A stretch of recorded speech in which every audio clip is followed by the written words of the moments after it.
आशीष भाव, जय भाव, जय शिवाजी। जय भवानी, जय शिवाजी। भारत को क्या जानना चाहिए मराठा हिस्ट्री के बारे में? सब कुछ जानना चाहिए, क्योंकि वो नींव है। दिवाली का पहला दिया हम शिवाजी महाराज को लगाते हैं, क्योंकि जिसकी वजह से हमारे मंदिरों के दिए आज लगते हैं वो शिवाजी महाराज हैं। बूम।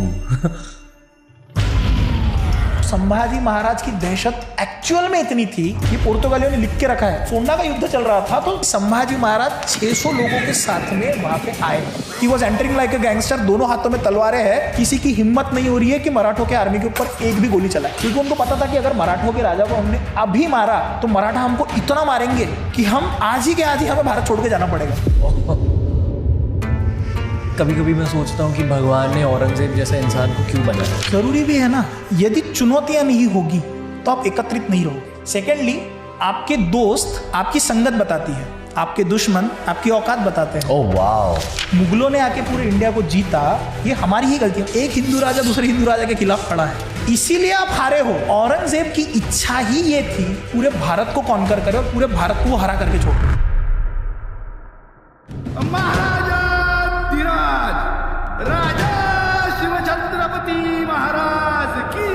दक्खन से खबर आई है कि भाई शिवाजी ने अपने आप को राजा घोषित कर दिया है। ये बहुत बड़ी बात थी।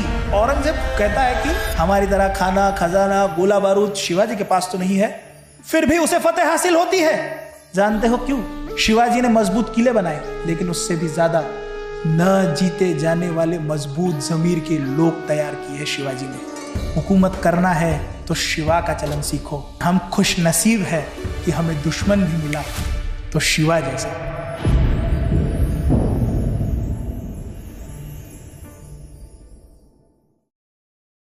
हिस्ट्री एपिसोड्स की सबसे खास बात यह है कि ये सब ना प्रैक्टिकल हिस्ट्री है जो आप अपने जीवन में यूज कर सकते हो। जिस तरह छत्रपति शिवाजी महाराज ने मराठा एम्पायर की शुरुआत करी और भारत का इतना लेजेंडरी एम्पायर बनाया, उसी तरह मैं चाहता हूं कि इस एपिसोड से आप साइकोलॉजी सीखें, स्ट्रैटेजी सीखें, टैक्टिक्स सीखें, जो आप खुद के जीवन में, खुद के प्रोफेशनल लाइफ में और खुद के पर्सनल लाइफ में भी अप्लाई कर सकते हो।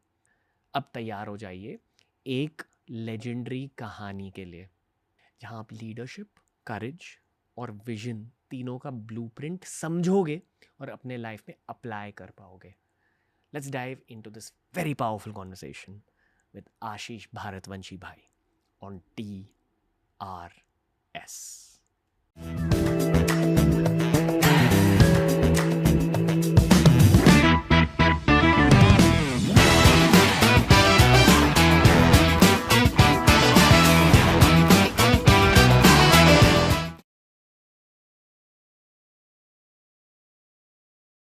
आशीष भाव, जय भवानी। जय भवानी, जय शिवाजी। जय शिवाजी। बहुत अच्छा लग रहा है आपके सामने बैठ के। मुझे भी बहुत अच्छा लग रहा है आपके सामने बैठ के। ये रूम ना आजकल हम कम खोलते हैं, आज फिर से खोला है इस रूम को। मुझे भी स्पेशल फील हो रहा है। Thank you brother.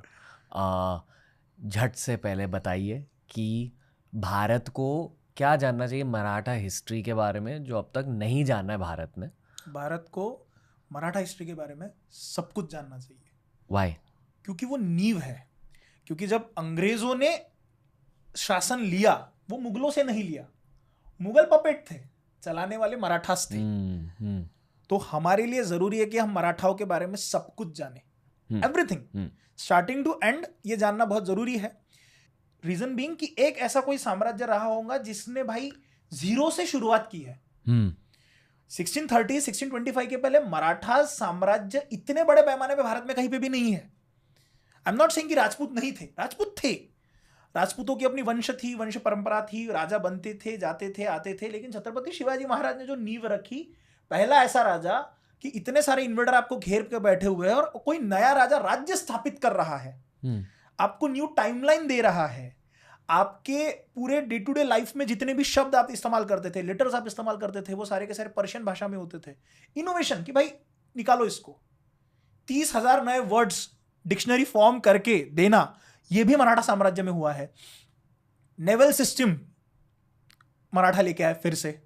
इसके पहले चाणक्य के पास में वॉरशिप नेवीज थी, लेकिन वो नदी वाले युद्ध होते थे। समुंदर के ऊपर नेवी उतारना वो शिवाजी महाराज लेके आए हैं। कई ऐसी टेक्निक्स गोरिल्ला वॉरफेयर को बहुत स्विफ्टली यूज करना इसके पहले किए हैं, लेकिन इस तरह से करना कि बड़े बड़े मिलिट्री उसका एग्जाम्पल ले, मतलब हिस्ट्री ऑफ वर्ल्ड वॉर्स या फिर अलग अलग बैटल्स में 2 बैटल का नाम हमेशा आता है। एक है आपके प्रतापगढ़ का युद्ध जहां पे अफजल खान को मारा था, और दूसरा है बाजीराव का जो पालखेड़ का युद्ध है।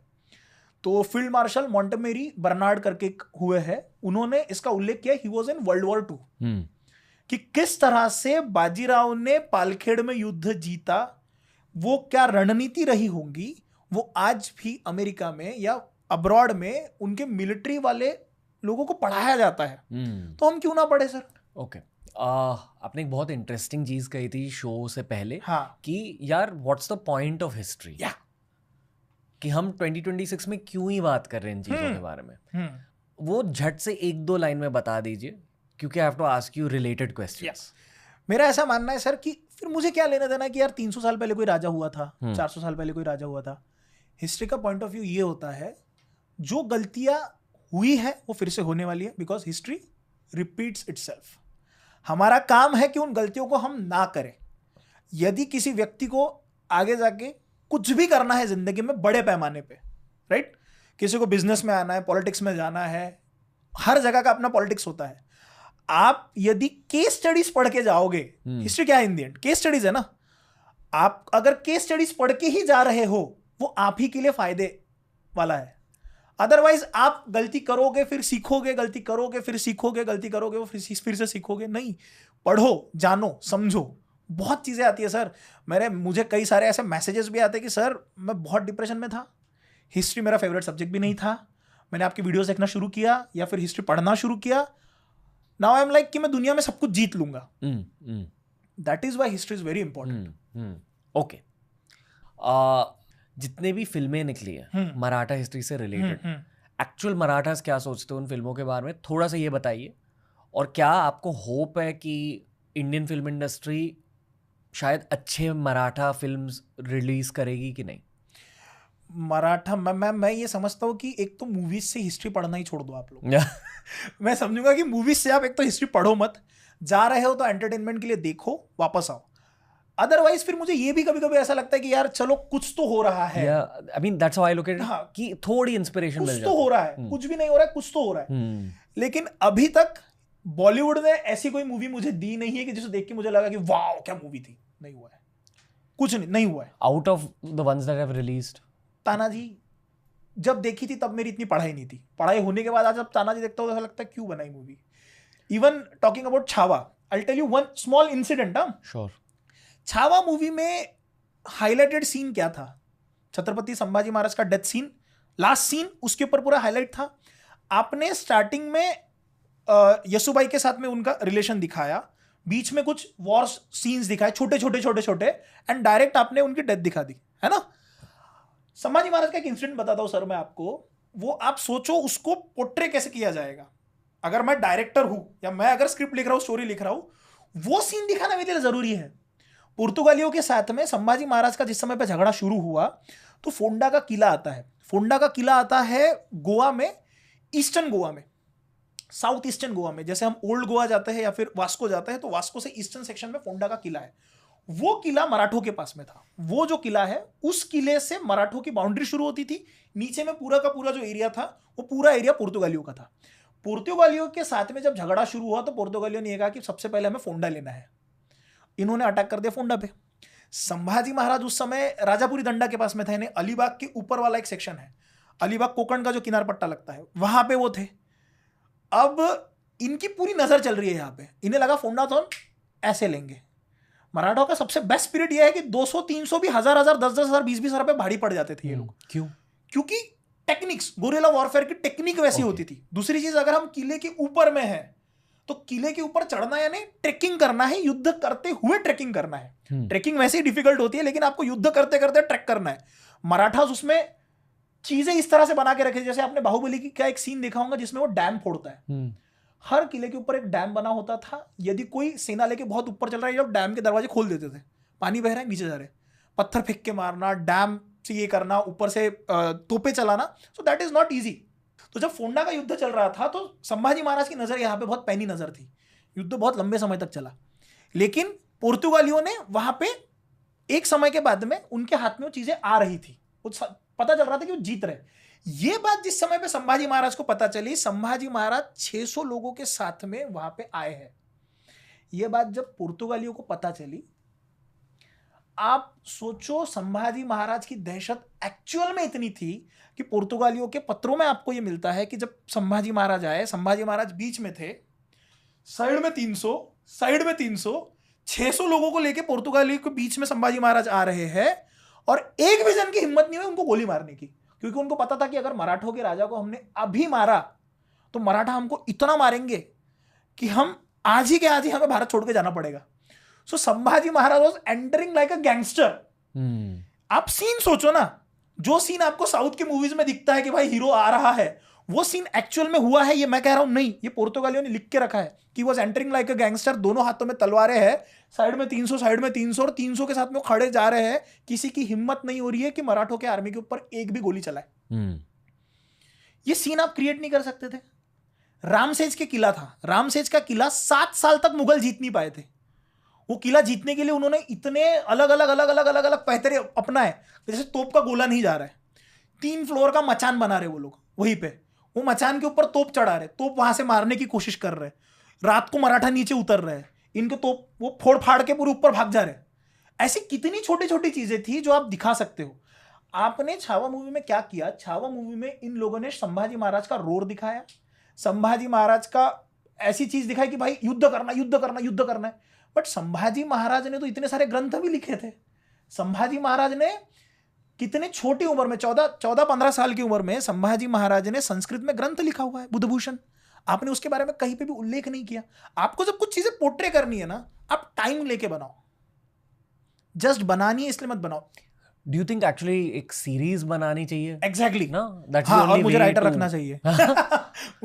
You know, also I feel कि anime series होनी Exactly. Because real world में वो scale नहीं दिखा पाएंगे आप, वो नहीं दिखा पाएंगे। लेकिन स्टिल दिग्पाल लांजेकर करके मराठी में डायरेक्टर है, वो अष्टक बना रहे हैं, यानी शिवाजी महाराज की 8 मूवीज, 8 मूवीज, उसमें से 6 हो चुकी है। शेर शिवराज, पावनखिंड। सर मैंने जब सूबेदार मूवी देखी थी, तानाजी मालुसरे के ऊपर जो मूवी आई थी, सेम मूवी उन्होंने मराठी में सूबेदार करके मूवी बोली थी। वो अमेजोन पे है, आप देखना। मुझे अभी भी गुज़बम्स आते मूवी याद करते हुए भी। वो मूवी में मैं कम से कम 7-8 बार रोया हूं। Even a simple dialogue delivery कैसी होनी चाहिए, शिवाजी महाराज को किस तरह से देखा जा रहा है, जस्ट टू शोकेस आपको एक हीरो अच्छा लेना है। इसलिए जैसे अभी वो तानाजी मूवी थी, उन्होंने शिवाजी महाराज कम से कम 6 फीट के शिवाजी महाराज ले लिए। शिवाजी महाराज की हाइट ही 5.54 5.6 रही होंगी। पोट्रे प्रॉपर करो ना आप। जरूरी नहीं है कि आपके पास, अच्छा एक भालजी पेंढारकर ने मराठी में एक मूवी बनाई थी, ब्लैक एंड व्हाइट मूवी है शिवाजी महाराज पे, सुपर्ब। तो ये जरूरी नहीं है कि आपके पास में उतना वीएफएक्स भी होना जरूरी है। पॉइंट ये है कि आप हिस्ट्री में ना उतनी ऐसा जबरदस्ती कुछ दिखाने के लिए ज्यादा मत दिखाओ। आई थिंक जब आप महाराष्ट्र में रहते हो ना, आपको थोड़ी बहुत मराठा हिस्ट्री ज्यादा पता चलती है as compared to the rest of India, थोड़ी बहुत। मुझे ऐसा लगता है कि ये हर रीजनल जगह का अपना एक एडवांटेज है। हर मतलब रीजनल जगह, राजस्थान में राजपूत हिस्ट्री हो गई। आई पर्सनली फील कि I really like Sanjay Leela Bhansali as a director, and उनकी वजह से बहुत लोगों को पेशवा बाजीराव के बारे में पता चला। वो इंट्रो टू पेशवा बाजीराव हुआ। बट किसी ने बाजीराव पर एक मूवी नहीं बनाई है, एंड ये बहुत बड़े एक वॉरियर फिगर रहे हैं पूरे इंडिया की हिस्ट्री में। कहते हैं कि मैं स्टडी कर रहा था इस एपिसोड के लिए, तो he can be compared loosely to someone like Alexander the great, conqueror, Napoleon कहा जाता है उन्हें, कॉन्करर वॉरियर, कि इतना लैंडमार्क कॉन्कर कर लिया। तो why aren't more films made? क्योंकि सर देखो, एक तो चीज ऐसी है ना कि लोगों को बाहुबली पे 2 पार्ट बने, 5 साल दिए उन लोगों ने। 5 साल बाहुबली के 2 पार्ट्स बने। आपको पेशेंस भी रखना पड़ेगा ना उतना। आपको क्विक मूवी चाहिए। बाजीराव मस्तानी पे फोकस किस पे किया गया है? बाजीराव मस्तानी का फेमस युद्ध कौन सा है? आपने मस्तानी पे फोकस किया है पूरा, आपने लव स्टोरी दिखाई है उसमें। फेमस किसके लिए? कॉन्करर के लिए। आपने दिखाया क्या है? सेकेंडली, रणवीर सिंह और बाजीराव के बारे में बहुत लोगों को पता नहीं है, इसीलिए आपने रणवीर सिंह को लिया, उस एनर्जी के साथ में उनको पेश करने की आपने कोशिश करी। यहां तक कि संभाजी महाराज का कैरेक्टर जो विकी कौशल प्ले कर रहे हैं, Sambhaji Maharaj was extremely fair in colour. यहां तक कि अगर आप बाजीराव के बारे में एक उल्लेख सुनोगे ना, तो बाजीराव का उल्लेख इस तरह से आता है कि निजाम की जो औरतें थी, जो निजाम था, निजाम शाही का जो निजाम था साउथ में, निजाम की औरतों की इच्छा थी कि हमें बाजीराव को देखना है। ही वॉज दैट फेमस कि भाई बहुत खूबसूरत आदमी है, हमें एक बार देखना है। निजाम ने कहा ठीक है मैं दिखाऊंगा।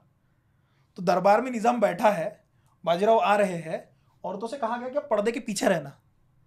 तो जिस समय पे बाजीराव जी ने एंट्री ली है, गले के हार फेंका गया बाजीराव के ऊपर कि भाई कितना सुंदर आदमी है ये। But you know Bajirao Mastani की जो स्टार्टिंग की सीन है, हाँ, जहां मराठा कोर्ट में कुछ दर्शाया गया, हाँ, वो मेरे को सबसे बेस्ट सीन लगी वो है ना, वो है ना, क्योंकि दे captured the energy right. And Indeed for me, अगर आप एक हिस्ट्री मूवी देख रहे हो ना, मैं हमेशा वो कैरेक्टर्स का स्पिरिट ढूंढने की कोशिश करता हूँ कि एक्चुअली जो बाजीराव रहे होंगे, क्या उनकी ब्लेसिंग्स है इस मूवी पर कि नहीं।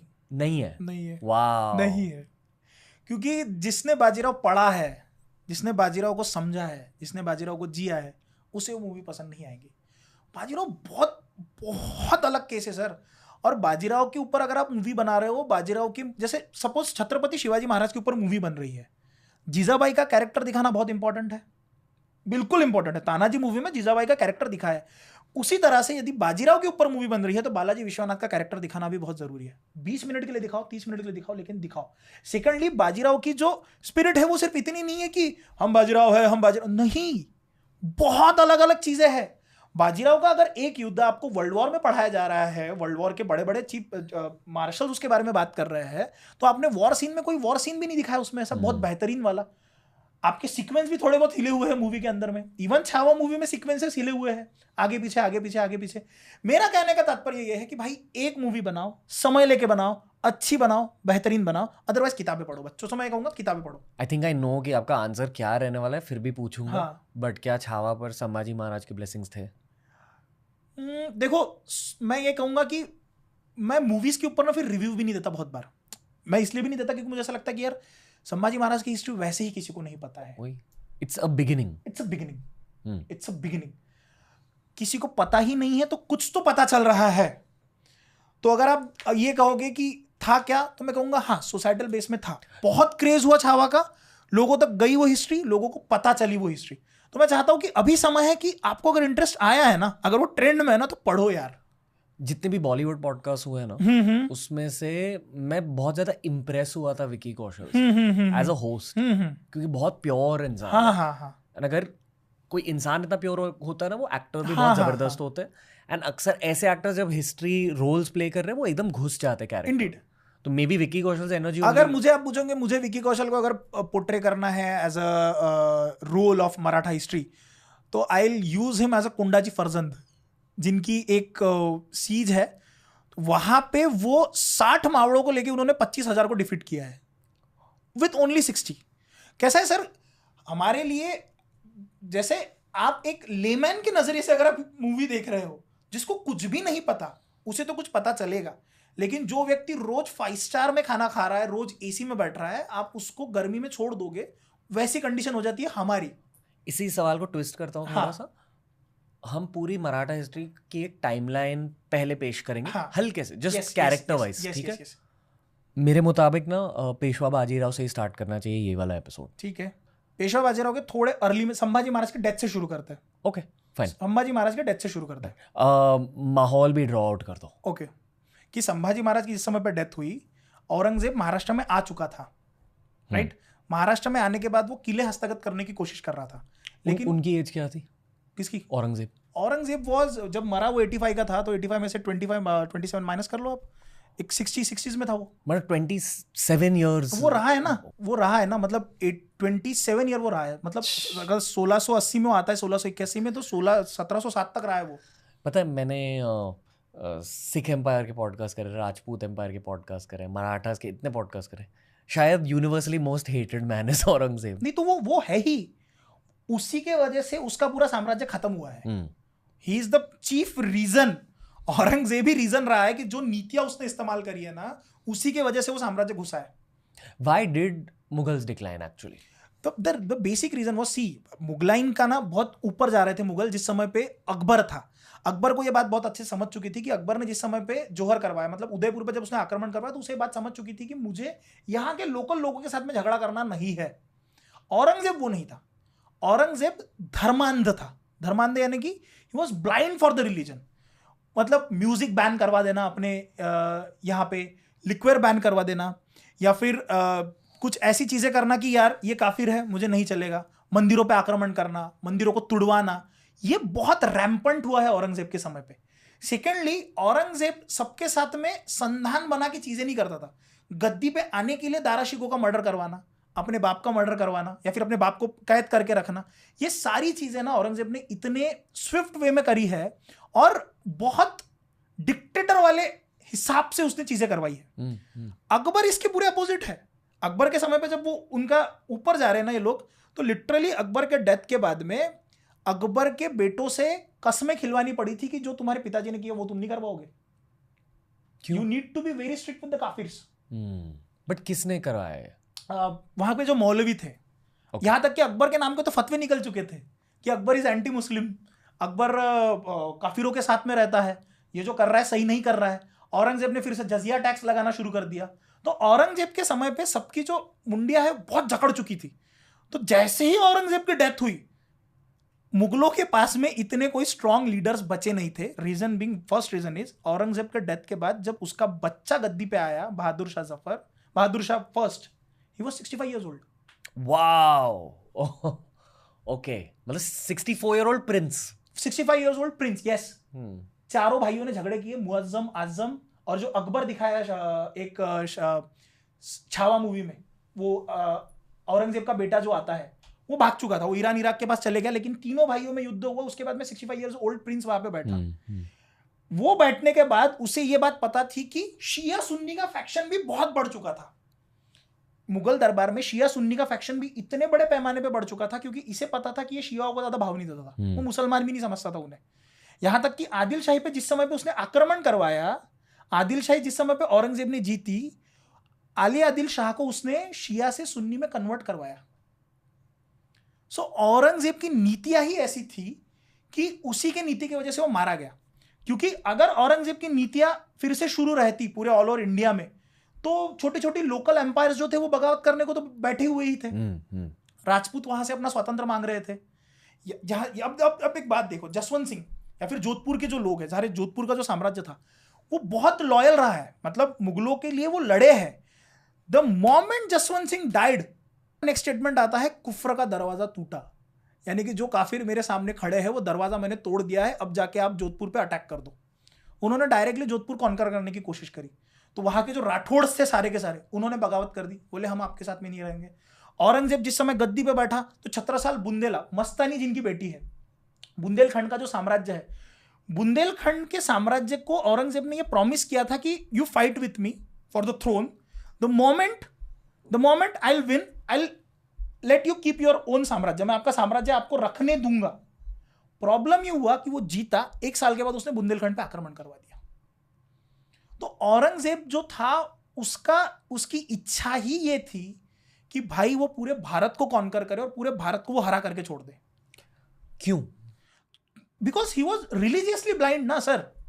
तो जो गजवाए हिंद का कंसेप्ट था वो उसको पता था, वो कहता था. अब एक मोनोलॉग है, छोटा सा 3 मिनट का एक मोनोलॉग है. तो वो मोनोलॉग ऐसा है कि वो फिक्शनल मोनोलॉग है. जानता राजा करके एक बहुत खूबसूरत नाटक लिखा गया हमारे यहाँ पे. तो वो कैसा था, उसका ये मानना था कि भाई मैं शिवाजी को डिफीट नहीं कर पा रहा हूं यार. वो मरा भी स्वराज्य में आके, वो पागल हो चुका था स्वराज्य के पीछे. मैं सब कुछ जीत पा रहा हूं, ये एक दक्खन की नींव बैठी पड़ी है जिसको मैं जीत नहीं पा रहा हूं. तो उसका सपना था कि चंगेज और तैमूर का जो खून है वो पूरा भारत कॉन्कर करे. रिलीजियसली हम लोग ब्लाइंड है. तो मैं चाहता हूं कि मैं इवन मरते वक्त भी उसका ये स्टेटमेंट था कि मुझे पता है मैंने बहुत गलत काम किया है, लेकिन कोई ये नहीं कहेगा कि मैंने इस्लाम के लिए काम नहीं किया. मैंने इस्लाम के विरोधियों को बहुत मारा है. So he was blind for his religion. Extreme religious motive. Extremely extreme. That's what it is. वही मैं एक्चुअली आपसे ये पूछने वाला था कि कभी कभी मैं सोचता हूँ कि भगवान ने औरंगजेब जैसा इंसान को क्यों बनाया. जरूरी भी है ना. अगर देखो सर क्या है, मैं हमेशा ये बात कहता हूँ, लोगों को शायद ये लोग बुरा भी लगता होगा, मैं ये कहता हूँ कि यदि चुनौतियां नहीं होगी तो आप एकत्रित नहीं रहोगे. मतलब challenges force growth. Yes, challenges होना बहुत जरूरी है. सेकेंडली, आपके दोस्त आपकी संगत बताती है, आपके दुश्मन आपकी औकात बताते हैं. Oh wow. ओए होए. आपके दोस्त आपकी संगत बताते हैं, आपके दुश्मन आपकी औकात बताती है. वाओ. यदि मुगल आए, मुगलों ने आके पूरे इंडिया को जीता, गलती किसकी है? आप ही की गलती है सर, हमारी ही गलती है. ये हमारी ही गलती है. हमारी गलती क्यों है सर? क्योंकि आप सोचो, आप अंदर आ रहे हो या फिर महाराष्ट्र पे अटैक हो रहा है, तो मिर्जा राजे जयसिंह आए हैं वहां से अटैक करने के लिए. शिवाजी महाराज को उन्होंने डिफीट दिया है, वहां पे पुरंदर की ट्रीटी हुई है. एक हिंदू राजा दूसरे हिंदू राजा के खिलाफ खड़ा है. औरंगजेब जीत भी नहीं पा रहा है. Indigenous people fighting against the indigenous people, इसीलिए आप हारे हो. मैं कल एक हिस्ट्री का वीडियो देख रहा था. Another example of why the way schools teach history is not the best. Yes. अगर मैंने आपसे ईस्ट इंडिया कंपनी कहा, मोस्टली हम सब गोरों को विजुलाइज करते हाँ, हैं. हाँ, हाँ. ईस्ट इंडिया कंपनी में गोरे बहुत कम थे, मेनली भारतीय सोल्जर ही थे. सर आपको पता है, जब जिस समय पे ये हुआ था ना, इन्होंने बंगाल जब कॉन्कर किया था, सबसे पहले इन्होंने बंगाल कॉन्कर किया था, तो बंगाल के जो युद्ध हुए थे उसमें यदि समझो 30,000 सेना थी, सॉरी 70,000 की सेना थी, जिसमें 3,000 अंग्रेज थे. दूसरी चीज आप समझो, आप इंग्लैंड के कंट्री के गुलाम नहीं हुए हो, आप ईस्ट इंडिया कंपनी के गुलाम हुए थे. आपको कंपनी ने आपके ऊपर शासन किया है. यहाँ मैं ईस्ट इंडिया कंपनी को हाईलाइट इसलिए कर रहा हूँ औरंगजेब के साथ, कि आपने जो कहा कि गलती ऑन सम लेवल हमारी भी है, हमारी ही है. यहाँ ना एक पैटर्न है. Yes yes yes, Indeed. और पैटर्न ना धुरंधर मूवी का एक डायलॉग भी दर्शाता है कि भारतीय का सबसे बड़ा दुश्मन भारतीय ही है. भारतीयों का सबसे बड़ा दुश्मन भारतीय ही है, हिस्टोरिकली. एग्जैक्टली. हाँ, इसीलिए तो आपको पढ़ना जरूरी है ना सर. इसीलिए यहाँ तक कि जब अफजल खान आया था, अफजल खान के साथ में 12 मराठा, कितने तो ब्राह्मण अफजल खान के साथ में शिवाजी महाराज को मारने के लिए आ रहे हैं, बिकॉज ये लोग राजा मानने को तैयार ही नहीं थे. वन लेवल डीपर, क्योंकि पॉडकास्ट के स्टार्ट में हमने कहा कि 2026 कॉन्टेक्स्ट से कैसे जोड़े. इसे ना हिस्टोरिकल क्रैब मेंटालिटी कहूंगा. कि अगर कोई ऊपर जा रहा है हमारे देश के हायरार्की, दूसरे लोग उसे नीचे खींचने की कोशिश करते हैं, जो इंडियन ट्विटर पे आपको बहुत इजीली दिख जाता है. या इंडीड, हर जगह पे दिखता है सर, हर जगह पे. कंपनी में उसका पॉलिटिक्स होता है, कॉर्पोरेट सेक्टर्स में उनका पॉलिटिक्स चलता है, स्कूल में भी बच्चों को समझ में आता है कि यार ये बच्चा मेरे से आगे जा रहा है. हर जगह पे पॉलिटिक्स घुस चुका है. या यू नो, ग्रेट कि हमने हाईलाइट करा, बट कुछ बदलने नहीं वाला, क्योंकि ये एक सोसाइटल कल्चरल चीज है. आप एक्सेप्ट तो कर सकते हो ना सर. अ ईयर और 2 अगो मैं अग्री करता कि एक पॉडकास्ट से, एक डायलॉग से कुछ पॉडकास्ट. देखो मैं आपको एक बात बताता हूँ, बहुत खूबसूरत बात पूछी आपने मुझसे. गीता रखी है ना वहां पे, तो ये सवाल अर्जुन ने किया था श्री कृष्ण से. अर्जुन पूछता है श्री कृष्ण से कि युद्ध क्यों करना है माधव. अर्जुन ने कहा, कृष्ण ने कहा कि युद्ध इसलिए करना क्योंकि तुम्हारा धर्म है. तो अर्जुन ने कहा मैं जीत भी जाऊं तो क्या, सामने पितामह है, मेरे भाई है, मैं सबको मार दूंगा, होगा क्या. तो माधव कहते हैं कि देखो सुनो, तुम जब नहीं थे तब भी युद्ध था, तुम हो तब भी युद्ध होगा, तुम जब नहीं रहोगे तब भी युद्ध होगा. तो फिर युद्ध करना क्यों है. युद्ध इसलिए करना है क्योंकि तुम्हें अपना धर्म, अपने धर्म को तुम्हें निभाना है, और आने वाली पीढ़ी को यह बात समझे कि युद्ध करते कैसे है. तो यू आर जस्ट एग्जाम्पल. तो ये मुझे पता है कि एक पॉडकास्ट, एक हिस्ट्री का चैप्टर या एक मूवी सोसाइटी को बदलती नहीं है, लेकिन मैं ये समझता हूं कि आप 7 साल पहले ऐसे ही थे जैसे आप आज हो. नहीं थे, बिल्कुल नहीं थे. आज जैसे मैं हूं मैं वैसे हूं नहीं हूं. मैं समझता हूं कि यार अगर एक आशीष भारतवंशी बन सकता है या फिर एक रणवीर अलाहाबादिया हो सकता है, तो उस एक व्यक्ति के लिए तुम्हें बनना पड़ेगा. जो लेजेंड्स ऑफ हनुमान है ना, वो उसमें एक बहुत खूबसूरत लाइन है जिसमें हनुमान जी शायद नारद जी ब्रह्मदेव से पूछते कि यार दुनिया में इतने बुरे लोग हैं तो दुनिया खत्म क्यों नहीं कर देते आप. बोले दुनिया तो कब की खत्म हो जाती, लेकिन वो जो 10% अच्छे लोग हैं उनके लिए हमें जीना है, उनके लिए दुनिया शाश्वत है। इसीलिए यदि आपको ऐसा लग रहा है कि कुछ चेंज नहीं होने वाला, कोशिश करके देखो, कोशिश करना हमारा काम है। या मतलब अल्टरली ऑनेस्टली देखो, पिछले साल में मेरे साथ भी जो भी हुआ एक थोड़ी सी सिनिकल मेंटालिटी बन गई है मेरी फ्रॉम अ सोसाइटल पर्सपेक्टिव। यानी कि इंडिविजुअल लेवल पे मैं बहुत ऑप्टिमिस्टिक हूँ। मैं पर्सनली बहुत लोगों को जानता हूँ जिन्होंने आपके साथ में फोटोग्राफ्स क्लिक करे थे, जैसे ही आपके साथ में हुआ सारे फोटोग्राफ रिमूव करके अनफॉलो हो गए थे। तो मुझे ऐसा लगता है कि ऑडियंस क्या कर रही है फिर, या मतलब and also what hurt me थोड़ा एक्स्ट्रा इज कि ये जो नेगेटिव पीआर, पेड पीआर का कल्चर है जो मीडिया वाले जानते हैं, ये आई थिंक ऑडियंस भी समझने लगी है। वो देखो सर, देखो मैं एक बात समझाता हूँ, लोगों को समझना या लोगों को पता चलना, लोग अब उस समय पे लोगों को पता नहीं था क्या कि छत्रपति शिवाजी महाराज क्या कर रहे हैं, हमारे लिए काम करने की कोशिश कर रहे हैं। यहाँ तक कि छत्रपति शिवाजी महाराज सबको लेटर लिख के ये कहते थे कि भाई तू राजा बनना। मिर्जा राजा जयसिंह आए तो शिवाजी महाराज क्या कर रहे हैं, मैं तेरे को दक्कन देता हूँ पूरा जीत के, मैं तेरे नीचे काम करूंगा, पूरा भारत तेरे हाथ में देने के लिए मैं तैयार हूँ।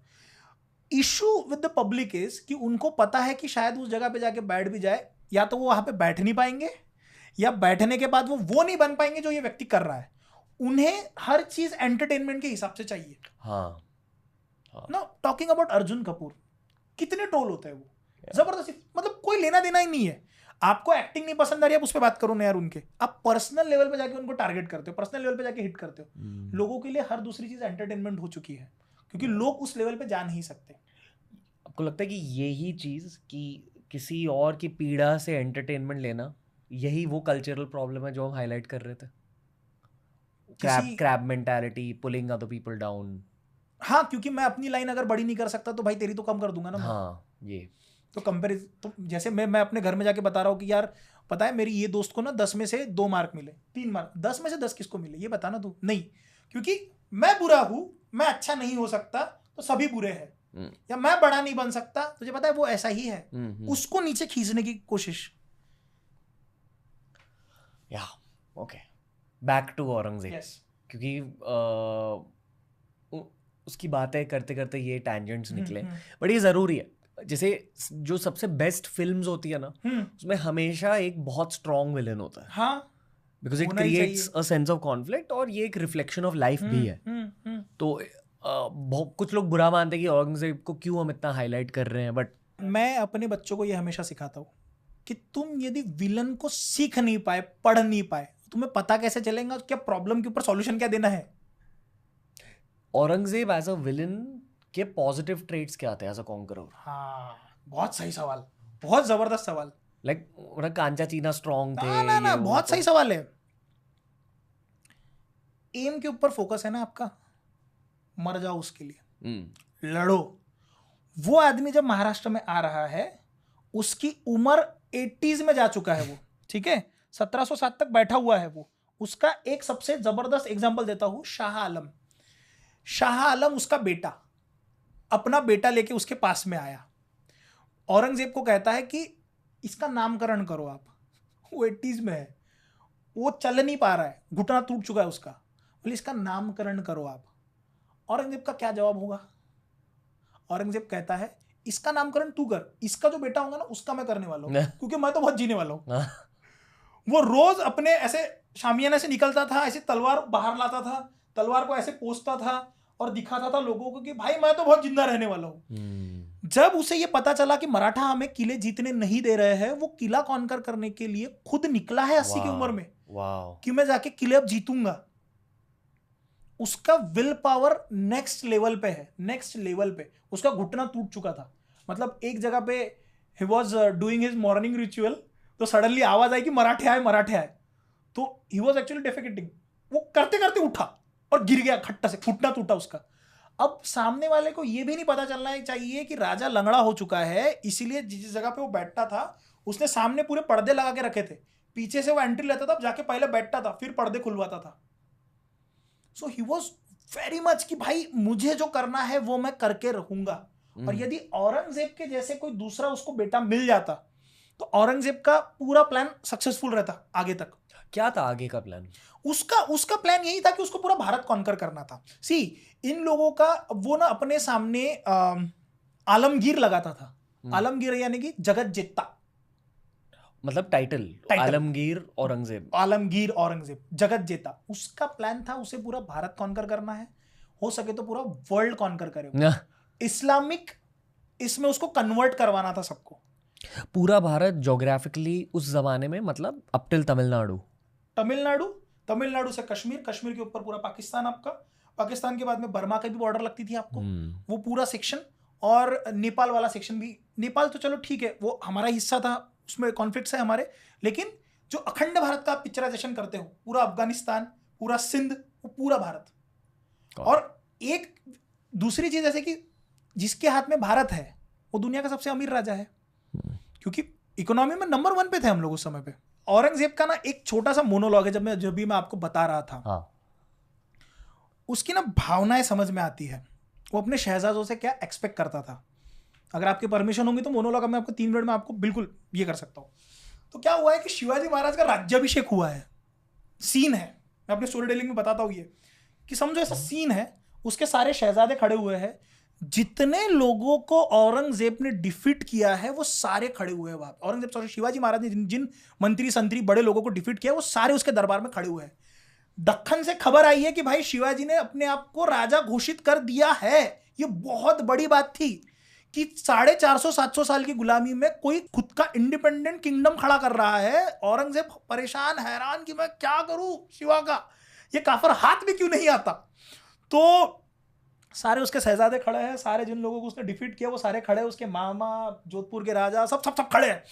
और वो जब दरबार में आ रहा है तो उसके नारे लग रहे हैं, आलमगीर औरंगजेब पधार रहे हैं, पूरा उसका नारे लग रहे हैं। और वो सुन के उसका दिमाग खराब हो गया। वो कहता है कि ये सब फिजूल की बातें हैं शहजादे, ये सब फिजूल की बातें हैं। सच तो यह है कि कंधार से तंजावर तक सारे हिंदुस्तान पे अपनी मुगलिया सल्तनत का ख्वाब देखने वाले हम मां बदौलत आज ये क्या देख रहे हैं। हमारे आंखों के सामने शिवा अपने जहांगीर की तामीर कर चुका है। हमारे लाखों के फौज, वतनदार और सूबेदारों को खदेड़ चुका है वो शिवाजी। ये हमारे मामूजान उमराव अली शाइस्ते खान साहब। सच तो ये है शहजादे कि ये तकदीर के सिकंदर निकले, इनकी जान बच गई। शिवाजी ने इनके लाल महल पर छापा मार के इनके छक्के छुड़ा दिए, केवल 3 ही उंगलियां खोनी पड़ी इन्हें। ये हमशी फौलाद खान जिसकी हथेली पे मिठाई धर के शिवाजी आगरा के कैद खाने से फरार हो गए। ये सूरत के खूबसूरत नवाब इनायत खान बहादुर, शिवाजी जब सूरत आए ये सूरत से भाग गए। ये जोधपुर के खूबसूरत नवाब जसवंत सिंह, मराठों की मार इन्होंने छाती पर नहीं पीठ पर खाई है। ये हमशी फौलाद खान, ये रणमस्त खान, ये बूंदी केसर सिंह और ना जाने कितने ही हबशी, इराकी, ईरानी, अरबी, अंग्रेज फौजमंद सरदार जिन्हें शिवाजी ने शिकस्त दी, सारी इज्जत मिट्टी में मिला दी। जानते हो शहजादे क्यों? हमारी तरह खाना, खजाना, गोला बारूद शिवाजी के पास तो नहीं है, फिर भी उसे फतेह हासिल होती है। जानते हो क्यों? शायद तुम जैसे नाच गाना, मौज मस्ती, शराब में तल्लीन बहादुर शिवाजी को कभी समझ नहीं पाओगे। शिवाजी ने मजबूत किले बनाए, अपनी फौजें और असला बढ़ाए, लेकिन उससे भी ज्यादा न जीते जाने वाले मजबूत जमीर के लोग तैयार किए हैं शिवाजी ने। हमने उन मजबूत जमीर के लोगों को कितनी जागीर देने की कोशिश की, लेकिन उन्होंने हमारी जागीर पर थूक दिया। पूरी कायनात में ऐसी कोई चीज नहीं है शहजादे जिसे आलमगीर औरंगजेब खरीद नहीं सकता था, लेकिन उन शिवाजी के खुददार खादिमों ने हमें दिखा दिया कि वो ना तो झुकते हैं, वो ना तो रुकते हैं, वो ना तो थकते हैं, और वो ना तो बिकते हैं शहजादे, वो ना तो बिकते हैं। शिवाजी नामाकूल है, मगरूर है, बदकार है, लेकिन उसका चाल चलन दूध सा साफ और आसमान को छूती मीनार की तरह बुलंद है। हुकूमत करना है तो शिवा का चलन सीखो। हम ये बात जानते हैं कि शिवाजी हमारा दुश्मन है, लेकिन हम खुश नसीब है कि हमें दुश्मन भी मिला तो शिवा जैसा। Wow. So he used to think a lot about Shivaji Maharaj, कि शिवाजी महाराज कैसे है, क्या है, क्यों है, किस तरह से है। और उसे पता था कि मेरे इसका सबसे बड़ा अगर कोई रोड़ा है, मतलब मेरा कांटा जो सबसे बड़ा वो शिवाजी है। इसलिए जब तक शिवाजी महाराज जीवित है वो महाराष्ट्र में नहीं आया। वो नहीं आया। क्यों नहीं आया? क्योंकि इतने सारे लोगों को छत्रपति शिवाजी महाराज ने जिस समय पे डिफीट किया, भाई तुम्हारे चंगुल में आए शिवाजी महाराज आगरा के कैद खाने में, हाथ पे मिठाई रख के शिवाजी महाराज एस्केप हो गए वहां से। तो ये जब यहाँ पे महाराष्ट्र में इसके जब सैनिक हारते थे तो ये सारे के सारे लेटर लिख के पूछता था कि भाई क्या हुआ, क्यों, कैसे। तो एक जन ने लेटर में ये लिख के भेजा था, आपके आप भी तो आए थे आगरा में, कैसे, वैसे। तो ही वॉज लाइक कि मुझे कुछ भी करके शिवाजी को हराना है, क्योंकि अगर एक बार शिवाजी हारता है तो मैं पूरी दक्कन जीत लूंगा। वो आदिल शाही जीत चुका है, निजाम शाही जीत चुका है, बिदर शाही जीत चुका है, छोटी छोटी सारी चीजें, गोंड साम्राज्य है हमारे यहाँ पे नागपुर के सेक्शन में, उनको कन्वर्ट करवाया है। लेकिन वो स्वराज्य नहीं जीत पा रहा है। उसका जो एक सपना है कि मैं पूरे भारत का राजा बनना चाहता हूँ। मुझे ऐसा लगता है कि दीज पीपल आर ऑल्सो थोड़ा सा नार्सिस्ट, इनका बिहेवियर भी होता है, हम है तो हम ही हम है, और अपने आप को जगत जेता के जैसे वो देखना चाहते हैं। और जिसके हाथ में भारत रहेगा उसके हाथ में वर्ल्ड रहेगा, क्योंकि सब लोग भारत में आना चाहते थे। ऑस्ट्रेलिया तो डिस्कवर नहीं हुआ था, कितने तो सेक्शंस ऐसे थे जो अभी तक डिस्कवर नहीं हुए थे। यूरोप पूरा भारत आना चाहता था, भारत जिसके हाथ में यूरोप पूरा उसके हाथ में। एक टैंजेंट लेना, ईसोटेरिक शब्द जानते हो आप? ईसोटेरिक मतलब एब्स्ट्रैक्ट की थोड़ा हवे में। एक ईसोटेरिक ख्याल आता है मेरे दिमाग में, जो हमने वो राजपूत हिस्ट्री वाले पॉडकास्ट में भी थोड़ा सा कवर किया था, क्योंकि मैं सैमुराई हिस्ट्री बहुत ज्यादा पढ़ रहा हूँ, और सैमुराई हिस्ट्री में भी एक ऑकल्ट एलिमेंट होता है। जैसे हमारे में पितृ हमारी रक्षा करते, उनमें भी सेम है कि हमारे पितृ सैमुराई, इसमें भी होता है, मराठास में भी होता है। ओके, सेम होता है ये। तो ये जो पितृज एंड प्रोटेक्शन का एंगल है, ये समझ, जय भवानी क्यों कहते हैं ये समझाइए। और मुझे पता है कि चाणक्य नीति में ना occult element of war mention हुआ है। फॉर एग्जाम्पल वो जो अहोम्स की स्टोरी है, भारत में किसी भी राजा के पास में अगर आप जाओगे, वो अपने देवों से बहुत कनेक्टेड है। कांतारा मूवी देखी होगी ना आपने? कांतारा में उनके जैसे वो पंजुर्ली और वो जो दैव है वो उनकी रक्षा करते हैं। सिमिलर वे में मराठाओं में ऐसा था कि ये लोग शूरांचे नाच, शूर कहते थे ये लोग इन्हें। तो ये लोग क्या कहते थे कि जैसे सपोज को आपके यहाँ पे शादी है, तो ये लोग क्या करेंगे, जितने इनके एंसेस्टर्स हैं उनकी आत्माओं को ये लोग बुलाते थे कि आप लोग आओ, और वो आके किसी के शरीर में धारण हो रहे हैं, आवेश ले रहे हैं, राइट। और उनके हाथ में फिर तलवारें दी जाती थी। तो अगर कोई ऐसा कोई काफिला जा रहा है तो शूरों को बुलाया जाता था, और वो पूरी लाइन बना के ऐसे खड़े हैं ये कहा जाता था, और फिर वो आगे आगे आगे जाते थे। सो ये अकल्ट वाली सिस्टम हमारे इसमें भी थी। रिलेटेड टू बैटल्स की इसमें आप ऐसा समझो, हाँ एक अभी आपको एक समझाता हूँ मैं। उस समय पे ना एक बहुत फेमस एग्जांपल है इसका, कि जिस समय अफजल खान आ रहा था, तो ये मुगलों में या आदिल शाही में भी ये चीजें थी। तो वहां पे उस समय पे ऐसा समझा जाता था कि अगर हाथी मर जाए तुम्हारा निकलने से पहले अगर हाथी मर जाए तो भैया युद्ध पे जाना नहीं चाहिए, अपशगुन होता है। तो शिवाजी महाराज ने अफजल खान का हाथी मरवा दिया। वो निकल रहा है वहां से गुप्तहेरों से, वो हाथी ही मरवा दिया। लेकिन फिर भी शिवाजी महाराज के इसमें आपको एक बहुत पॉजिटिव एलिमेंट ये दिखता है कि किसी नेगेटिव एंगल को भी शिवाजी महाराज बहुत पॉजिटिवली लेते थे। जैसे राजाराम महाराज, शिवाजी महाराज के दूसरे बेटे जब पैदा हुए तो वो उल्टे पैदा हुए थे, पाल थे उल्टे, ठीक है। तो ऐसा समझा था कि उल्टा पैदा होना इज नॉट गुड। तो जब ये बात शिवाजी महाराज को पता चली, शिवाजी महाराज ने कहा ठीक है ना, फिर अब अगर ये उल्टे पैदा हुए तो मुगल शाही उल्टा कर देंगे। पॉजिटिव एंगल, हर चीज में आपको पॉजिटिविटी ढूंढना है। लोग अमावस्या के दिन में जाके युद्ध पे नहीं जाना टालेंगे कि आज अमावस्या है। शिवाजी महाराज कहते थे कि यही हमारे लिए एडवांटेज है भाई, क्योंकि रात में अगर हम जा रहे हैं तो चांद वहां पे नहीं होगा, उसको एडवांटेज बनाओ, आप उसे इस्तेमाल करो। सेकेंडली, माँ भवानी या महादेव का नाम लेके अगर आप जा रहे हो तो आपको एनर्जी ही देता है। जैसे एक कहानी बहुत मशहूर है कि भवानी माता ने शिवाजी महाराज को तलवार दी थी, वो तलवार वाली जो कहानी है, ऐसे कुछ कहानियां शिवाजी महाराज ने अपने लोगों में भी फैलाई थी जानबूझ के। वो जो भवानी तलवार है दैट वाज इटालियन स्वॉर्ड। ये पूरी स्टोरी बताइए। अब हुआ क्या कि उस समय पे एक तो लोगों का आपके ऊपर भरोसा आना बहुत जरूरी है। शिवाजी महाराज की एज क्या रही होगी उस समय पे? शिवाजी महाराज वॉज अफजल खान के पहले का समय है ये। अफजल खान जब आ रहा है ना तो पूरा महाराष्ट्र डर चुका था। शिवाजी महाराज की एज उस समय 28-29 साल की थी।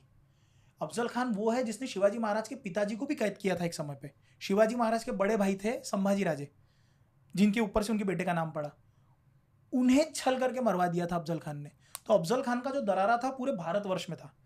तो अफजल खान आ रहा है, ये बात जब पता चली, एक तो 1649 के अराउंड शाहजी राजे को कैद किया गया क्योंकि वो एलिवेट हो रहे थे, तो उन पे आरोप लगाया गया कि ये अपने बेटे को मदद कर रहे हैं, तो उनको कैद करके पेश कर दिया गया। उन्होंने कहा कि मैं अपने बेटे के साथ में कोई भी संबंध नहीं रखूंगा। 1656 में आते आते शिवाजी महाराज 7 साल तक, 7.5 साल की, कि भाई हम कुछ भी नहीं करेंगे, कुछ भी नहीं हो रहा है 1656 तक। 1656 के आगे 1659 में जिस समय पे ये डिक्लेयर हुआ कि शिवाजी ने फिर से अपने पैर खोलना, हाथ पैर चलाना शुरू कर दिया है, अफजल खान जब आ रहा है, लोगों में ये कॉन्फिडेंस ही नहीं बचा था कि हम लोग अफजल खान को मार सकते हैं, क्योंकि 1 लाख की सेना लेके आ रहा है। आपके पास में कितनी सेना है? पूरी गिन भी लोगे तो आप 15,000 20,000 के ऊपर सेना नहीं लेके जा रहे हो। 7 साल के लिए एक्चुअली अटैक नहीं किया, कुछ भी नहीं हुआ है। ये एस्ट्रोलॉजिकल रीजन नहीं, वैसा रीजन नहीं था, some political reason. The reason was कि 1649 में शाहजी राजे को जिस समय पे कैद किया गया, तो शिवाजी महाराज के ऊपर ये प्रेशर आ गया था कि भाई मेरे पिताजी तो अभी भी आदिल शाह के लिए काम कर रहे हैं ना, ये हमारे पास में इसका कोई सोर्स नहीं है कि ये दोनों कनेक्टेड रहे होंगे, लेकिन 110% में ये कह सकता हूं कि दोनों के कोई ना कोई संधान बांधे गए होंगे, वो वहां से उन्हें प्रोटेक्ट कर रहे होंगे कि तू ये कर ये कर ये कर। Because Shivaji Maharaj when he came to Maharashtra from Bangalore, वो आदिल शाह के सरदार के तौर पे ही आए थे। Later on he started giving freedom to his Jahangir and all. अब यहाँ पे हुआ ऐसा कि 7 सालों तक इनका कोई भी रोल कॉल नहीं रहा है। इसके बाद में जब इन्होंने जावड़ी करके एक जगह है, जावड़ी के जो मोरे थे, वो that those people were working for Adil Shah, तो वो जो मोरे था 1652 में मोरे की डेथ हुई, चंद्र राव उसकी पदवी थी। मोरे की जब डेथ हुई तो आदिल शाह से पूछना पड़ता था कि भाई नेक्स्ट किसको बनाना है। इस बार उन्होंने आदिल शाह से नहीं पूछा। क्यों नहीं पूछा? शिवाजी महाराज ने कहा आई एम सपोर्टिंग यू, जिसको बैठाना बैठाओ। अब वो बैठ तो गया शिवाजी महाराज के सपोर्ट पे, लेकिन वो शिवाजी महाराज को फिर से दांत दिखाने लगा। आजू बाजू के जहांगीर से जबरदस्ती पैसा इकट्ठा करना शिवाजी महाराज के नाम पे, या फिर ये कहना कि मैं राजा हूं। तो शिवाजी महाराज ने 1656 में सबसे पहले उसको ठोका है। सिर्फ उसी को नहीं ठोका है, उसके खानदान में जिसने जिसने पैर या फिर हाथ फैलाने की कोशिश की, सबको ठोक दिया। तो ये जावड़ी के चंद्रराव मोरे को ठोकना, इट वॉज लाइक कि भाई तुमने डायरेक्ट कॉन्फ्लिक्ट अब मोड़ ले लिया आदिल शाह से, और आदिल शाह में भी अफजल खान से, क्योंकि जावड़ी का जो परगना है वो अफजल खान के अंडर में आता था, वहां का वो मेन गवर्नर था, सरदार था। तो अफजल खान ने कहा कि मैं जाऊंगा शिवाजी महाराज को मारने के लिए। और अफजल खान का ट्रैक रिकॉर्ड ऐसा है कि भाई वो औरंगजेब को पकड़ चुका है। शिवाजी महाराज कौन है उस समय पे? 28-29। शिवाजी महाराज को उस समय पे राजे भी नहीं कहा जाता था, सब लोग साहेब कहते थे। पत्रों में साहेब करके उल्लेख है बहुत जगहों पे। तो राजे भी नहीं है, सर्टिफाइड राजे भी नहीं है, क्योंकि बाकी के लोग मानने को तैयार नहीं है। दूसरी चीज, अफजल खान की सेना में कौन है? शिवाजी महाराज के कजिन चाचा मम्माजी भोसले, वो कह रहे हैं कि चलो मैं चलूंगा। कृष्णा भास्कर कुलकर्णी, अफजल खान का वकील, वो कह रहे हैं हम चलेंगे। सब चलने को तैयार है यार, मोहिते घाड़ के सब शिवाजी महाराज के अगेंस्ट में खड़े हुए हैं वहां पे। ये सारे के सारे आपको जब बल दे रहे हैं कि हम चलेंगे मारने के लिए, पूरी सेना कांप चुकी है आपकी। प्लान ऐसा था कि शिवाजी महाराज को कहीं छुपा दिया जाए या हम वापस चलते हैं। शिवाजी महाराज ने यहाँ पे जो युद्ध खेला है वो पूरा साइकोलॉजिकल वॉरफेयर है। 6 महीने तक उसको टाला है, 6 महीने के बाद उसको बुलाया है, उसको खत्म किया है। इस समय पे शिवाजी महाराज को जनता में ये बात बताना बहुत जरूरी थी कि मेरे सपने में आई भवानी आई है, और आई भवानी ने मुझे तलवार दी और आशीर्वाद दी है, जिसके भरोसे पे मैं अफजल खान को हरा सकता हूँ। जो शायद हुआ होगा, शायद हुआ भी होगा। भाई सी वो कनेक्शन है यार, वो शिवाजी महाराज है। पॉलिटिकल स्ट्रेटेजी शिवाजी महाराज की बहुत आगे रही है, बहुत आगे का सोचते थे चीज़ों को लेके। ये हुआ भी होगा, ये नहीं भी हुआ होगा, लेकिन वो जो तलवार थी वो इटली मेड थी, तो उन्होंने नाम दिया कि भवानी माता ने दी है। और इसमें गलत कुछ भी नहीं है ना। नरोबा कुंजरोबा जैसे हम कह रहे हैं कि भीम कह रहा है कि मैंने अश्वत्थामा को मार दिया। अब वो असली अश्वत्थामा है या हाथी वाला अश्वत्थामा है, किसी को पता नहीं है, कहानी जो अगर आपने सुनी होगी तो। सिमिलर वे में अगर मैं कह रहा हूं कि मुझे भवानी माता ने कहा कि हाँ ये तो धर्म कार्य है, उसमें गलत क्या है? यूरोपियन ट्रेडर्स से वो मेटल, वो मेड इन इटली थी, वो बनी वहीं से, तलवार मेड इन वहीं से थी। ये कम्युनिकेशन कैसे हो रही है? क्या है, उस समय पे जितनी भी तलवारें थी वो वहीं से बन के आती थी, तोप के गोले वहां से बन के आते थे। यूरोप आके यहाँ के मार्केट्स में वो बेचते थे, तो हम लोग यहीं से परचेस करते थे। बेंगलोर में, या फिर जो आदिल शाह है, आदिल शाह के यहाँ पे मार्केट्स थे, सदर्न इंडिया में मार्केट्स थे। अब यहाँ पे एक बात समझो आप, तलवार की आपने जब बात निकाली, शिवाजी महाराज का माइंडसेट देखो या फिर उनके लोगों का माइंडसेट देखो। वो तलवारें बनती थी इस तरह से कि भाई वो तलवारें ऐसी स्लांट तलवारें होती थी सारी की सारी, और मराठास या फिर शिवाजी महाराज की मैक्सिमम हाइट कितनी है? 5'6", 5'7", 5'8". मुगलों की हाइट कितनी है या पठानों की हाइट कितनी है? 6 फीट, 6.6, 6.3. तो आप मारोगे कैसे? तो शिवाजी महाराज इन लोगों ने क्या किया, उस वो जो तलवार थी वहां से जो आती थी, उन तलवारों का शेप चेंज करना शुरू किया.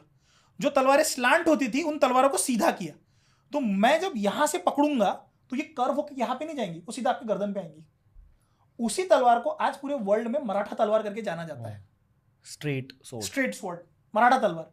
कि भाई मैं मारूंगा तो मुझे ज्यादा ये करने की कोशिश नहीं कर. तलवारों का वजन हल्का किया गया. तलवार जब हम पकड़ रहे हैं तो डायरेक्टली मैं यहां से पकड़ूं तो आपके गले तक वो आ जानी चाहिए, तो मैं ऐसा भी करूं तो आप कट जाने चाहिए. सो ऐसी इनोवेटिव चीजें भी शिवाजी महाराज ने उस समय पे इस्तेमाल करी है. लगता है ऑकल्ट साइंस वेपन से जोड़ा होगा. ऑकल्ट साइंस का वेपन से जोड़ना, लेकिन शस्त्र तो हमारे लिए दैव ही रहे हैं ना, तो हमने उसे ऑकल्ट से जोड़ने की जरूरत नहीं. वो हमारे लिए दैव ही है. किसी भी चीज को इस्तेमाल करने से पहले हम लोग उसकी पूजा करते हैं. सिमिलरली जिस समय पे हम लोग दशहरा सेलिब्रेट करते हैं, राइट, तो दशहरा के दिन हम लोग सीमा उल्लंघन करते हैं. सीमा उल्लंघन यानी कि आज डिसाइड होगा कि हम कहाँ युद्ध करने जाएंगे, तो उस दिन शस्त्र की पूजा होती है.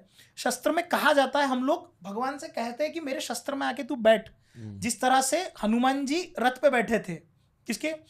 अर्जुन के. उसी तरह से कहा जाता है कि भाई तुम हमारे तलवार में आके बैठो, तलवार में हमें प्रोटेक्शन के लिए आओ. फिर उस तलवार को इस्तेमाल किया जाता है. उस तलवार पे खून भी चढ़ाया जाता है. चढ़ाना जरूरी होता है. उस तलवार को खून लगाया जाएगा इधर आज और ऑफ एनिमल सैक्रिफाइस दिया जाएगा. उसके बाद में उस तलवार को इस्तेमाल, राजपूतों में एक प्रथा है, पता है, वो ऐसे तलवार लेके यहाँ से काटते हैं अपना ये माथा यहाँ से, क्योंकि वो खून तुम्हारे तलवार को लगना चाहिए. वाह. वो एवेटार मूवी देखी है आपने? जो कनेक्ट करते हैं. सिमिलर वे में मेरा खून यदि तलवार को लगता है तो मेरा डीएनए खून तलवार का डीएनए सेम, मतलब मेरा पावर कनेक्ट हो जाएगा उसके साथ. Blood bond. यस, वो बॉन्ड क्रिएट करने के लिए भी ये चीजें हुई है. क्योंकि ये हिस्ट्री पॉडकास्ट है, हम वापस टाइमलाइन में लौटते हैं. यस. एक्चुअली 10 पॉडकास्ट लगेंगे अगर हम पूरे मराठा हिस्ट्री को कवर करें. यस इंडीड, ज्यादा. हाँ, छत्रपति शिवाजी महाराज की स्टोरी काफी हद तक कवर करी है इसी शो पे, मेधा मैम के साथ. वैभव सर भी आए थे. हाँ, वैभव सर के साथ भी. संभाजी महाराज की हिस्ट्री हल्के से कवर हुई है मेधा मैम के साथ. हाँ, उनके डेथ तक आई थिंक कवर हुई है डिटेल में. Now let's begin.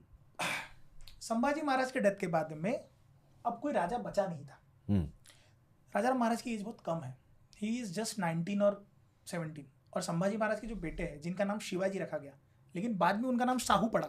Shahu Maharaj जो बाजीराव मस्तानी में भी दिखाया, महेश मांजरेकर ने जिनका रोल प्ले किया, जो बहुत बहुत इंपॉर्टेंट रूलर बने. यस. बाजीराव की जिंदगी में उनका गुरु बृहस्पति का रोल है. अगर मैं कहता हूँ कि बाजीराव मंगल है तो ये बृहस्पति है. सो जैसे शाहू महाराज की एज 7 years. यसुबाई, संभाजी महाराज की डेथ हो चुकी है. यसुबाई है, राजाराम महाराज है, तारा रानी है और राजाराम महाराज है. राजाराम महाराज की उम्र उस समय 19 है. 19 या 20 की अराउंड एज है. अब आपके पास में राजा होना बहुत जरूरी है. कोई गद्दी पर बैठेगा तभी हम युद्ध कर पाएंगे, या किसी को देखते हुए हम युद्ध कर पाएंगे. ये प्रोसेस को बहुत हद में शिवाजी महाराज ने ब्रेक कर दिया था कि भाई मैं यदि मर भी जाऊं तो मेरे बाद भी लड़ते रहना. पहले कैसा था, राजा मर जाए तो ये होगा, लेकिन स्टिल आप उस जो आपके जो विचारधारा है कि राजा का होना बहुत जरूरी है देश चलाने के लिए या उस चीज को चलाने के लिए, वो चीजें अभी तक आपके इसमें पूर्णतः समाज में बैठी नहीं है. इसलिए राजाराम महाराज को बैठाना बहुत जरूरी था. तो after the death of Sambhaji Maharaj, Rajaram Maharaj को गद्दी पर बैठाया गया. Was he prepared? He was just 19-20. No, he was not. No one was prepared. उनकी मेंटालिटी क्या होती होगी तब? हाँ, उनकी मेंटालिटी ये रही थी कि देखो कैसा था, राजाराम महाराज को ये बात पता थी कि ये गद्दी मेरी नहीं है. वो हमेशा कहते थे कि गद्दी के असली वारिस जो है वो शिवाजी महाराज है. शिवाजी महाराज ने संभाजी महाराज के बेटे शाहू महाराज वो है. लेकिन गद्दी को प्रोटेक्ट करने के लिए मैं जो कुछ कर सकता हूं वो मैं करूंगा. बिकॉज सी सर, पहले छत्रपति, आप शिवाजी महाराज से आप संभाजी महाराज को कंपेयर नहीं कर सकते. संभाजी महाराज को आप राजाराम से कंपेयर नहीं कर सकते. और छत्रपति शिवाजी महाराज को आप बाजीराव जी के साथ में भी कंपेयर नहीं कर सकते. बिकॉज बाप होता है, राइट. सो राजाराम महाराज के समय पे आते आते स्वराज्य बहुत फैल चुका था. संभाजी महाराज भी युद्ध पे जाते थे. राजाराम महाराज का युद्ध में इतना हस्तक्षेप नहीं था. So Rajaram Maharaj was not the one who was taking all the decisions. There was Amatya, economic minister, Ramchandra Pant Amatya. He was the one who was taking the decisions, all decisions. So यहाँ पे ये decide हुआ राजा को जिंदा रखना है तो हम क्या करेंगे, यसुबाई को और यसुबाई के बेटे को हम लोग रायगढ़ पे रखेंगे. रायगढ़ अभेद्य था, रायगढ़ को कोई जीत नहीं सकता था. तो रायगढ़ को जीतने के लिए जुल्फिकार खान को भेजा. आसद खान ये औरंगजेब का वजीर है, वजीर के बेटे को जुल्फिकार खान को जीतने के लिए भेजा. ये यहाँ पे आया, 8 महीने लगे उसे जीतने के लिए, लेकिन वो जीता कैसे ये बाद में बताता हूँ मैं. राजाराम महाराज को ये कहा गया कि आप पूरा जनान खाना लो, जनान खाना उठाओ, अपनी पूरी औरतें और जो कुछ भी है उन्हें लो, आप विशालगढ़ पे जाओ, विशालगढ़ पे जनान खाना रखा, वहां से वो पन्हाड़ा गए, पन्हाड़ा से वो जिंजी चले गए सदर्न साउथ में. मतलब पहले वो कर्नाटका में आता था, अब वो तमिलनाडु में, वो जिंजी चले गए क्योंकि तुम्हारा जिंदा रहना बहुत जरूरी है. अदरवाइज औरंगजेब क्या करेगा, सभी को मार देगा. आपकी अगर मेल आपके घर में जितने सब खत्म हो गए, बचा कौन है शासन करने के लिए. तो राजाराम महाराज को सुरक्षित रखना जरूरी था. रामचंद्र पंत अमात्य ने यह कहा कि मैं ऐसा करता हूं कि मैं पन्हाड़ा पे रुकता हूं. पन्हाड़ा वाज तो बाउंड्री, कोल्हापुर के पास में, कोल्हापुर के नीचे कर्नाटका चालू होता है. मैं यहां पे रुकता हूं, यहां से जितने भी लोग हैं हमारे, जितने सरदार हैं, उन सभी सरदारों को मैं बचा के रखूंगा और ये कहूंगा कि महाराष्ट्र कैसे चलाना है, आप साउथ में चले जाओ. तो उन्हें आगे भेज दिया गया, ये रुके यहीं पे पन्हाड़ा पे. और उस समय पे कंडीशन इतनी वर्सन हो चुकी थी क्योंकि जैसे ही औरंगजेब ने संभाजी महाराज को मारा, बहुत सारे हमारे सरदार डिवाइड हो चुके थे कि भाई अभी तो कोई राजा बचा नहीं है, एक काम करते हैं, हम मुगलों के लिए काम करना शुरू करते हैं. बहुत लोग उस दूसरे सेक्शन में जा रहे थे. रामचंद्र पंत अमात्य और राजाराम महाराज ने यह कहा कि जो जहागीरी सिस्टम, मतलब कैसा था, फ्यूडल, मतलब एक गांव का एक जहागीर रहेगा. शिवाजी महाराज ने सेंट्रलाइज कर दी थी सारी की सारी सिस्टम, राइट, जिसके वजह संभाजी महाराज का वो शिरके का जो युद्ध, मतलब जो कलेश दिखाया है कि हमें हमारी जहागीरी दे दो, मूवी में देखा होगा आपने, वो सिस्टम राजाराम महाराज को रीस्टैब्लिश करवानी पड़ी. जो कोई भी गांव जीतेगा उसको गांव मिलेगा, जहागीरी मिलेंगी. उसके चक्कर में इन्होंने औरंगजेब को इतना मारा, जो जहां पे जो जैसा मिल रहा है उसको मारना शुरू कर रहे हैं लोग. अब यहां पे 2 लोगों का नाम बहुत ऊपर उठ के आता है, संताजी घोरपड़े एंड धनाजी जाधव. संताजी घोरपड़े एंड धनाजी जाधव ये शिवाजी महाराज के अंडर में ही, संताजी घोरपड़े वॉज एल्डर, शिवाजी महाराज के अंडर में बने हुए थे. संभाजी महाराज के डेथ के बाद में राजाराम महाराज ने संताजी घोरपड़े को सेनापति घोषित किया थोड़े समय के बाद में. तो these 2 people were so dangerous कि जिस समय पन्हाड़ा पे राजाराम महाराज, इनको पता चला कि राजाराम महाराज को पकड़ने के लिए जुल्फिकार खान अब निकल रहा है वहां से. 8 महीने यहां पे रायगढ़ के पास में इसने टाइम पास किया है, वो जीत नहीं पा रहा था.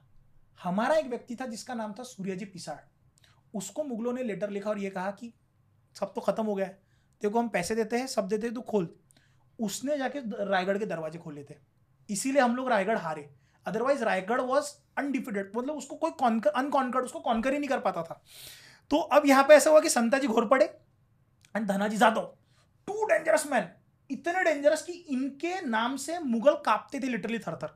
उसका रीजन ये है, जिस समय पे पन्हाड़ा में राजाराम महाराज जी, उनको पता चला पन्हाड़ा में जीतने पकड़ने के लिए आ रहे हैं, वो सामने से आए. संताजी ने पहले ही यहां से अटैक कर दिया.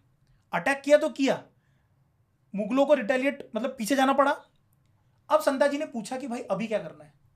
बोले हम लोग औरंगजेब की छावनी के ऊपर आक्रमण करेंगे.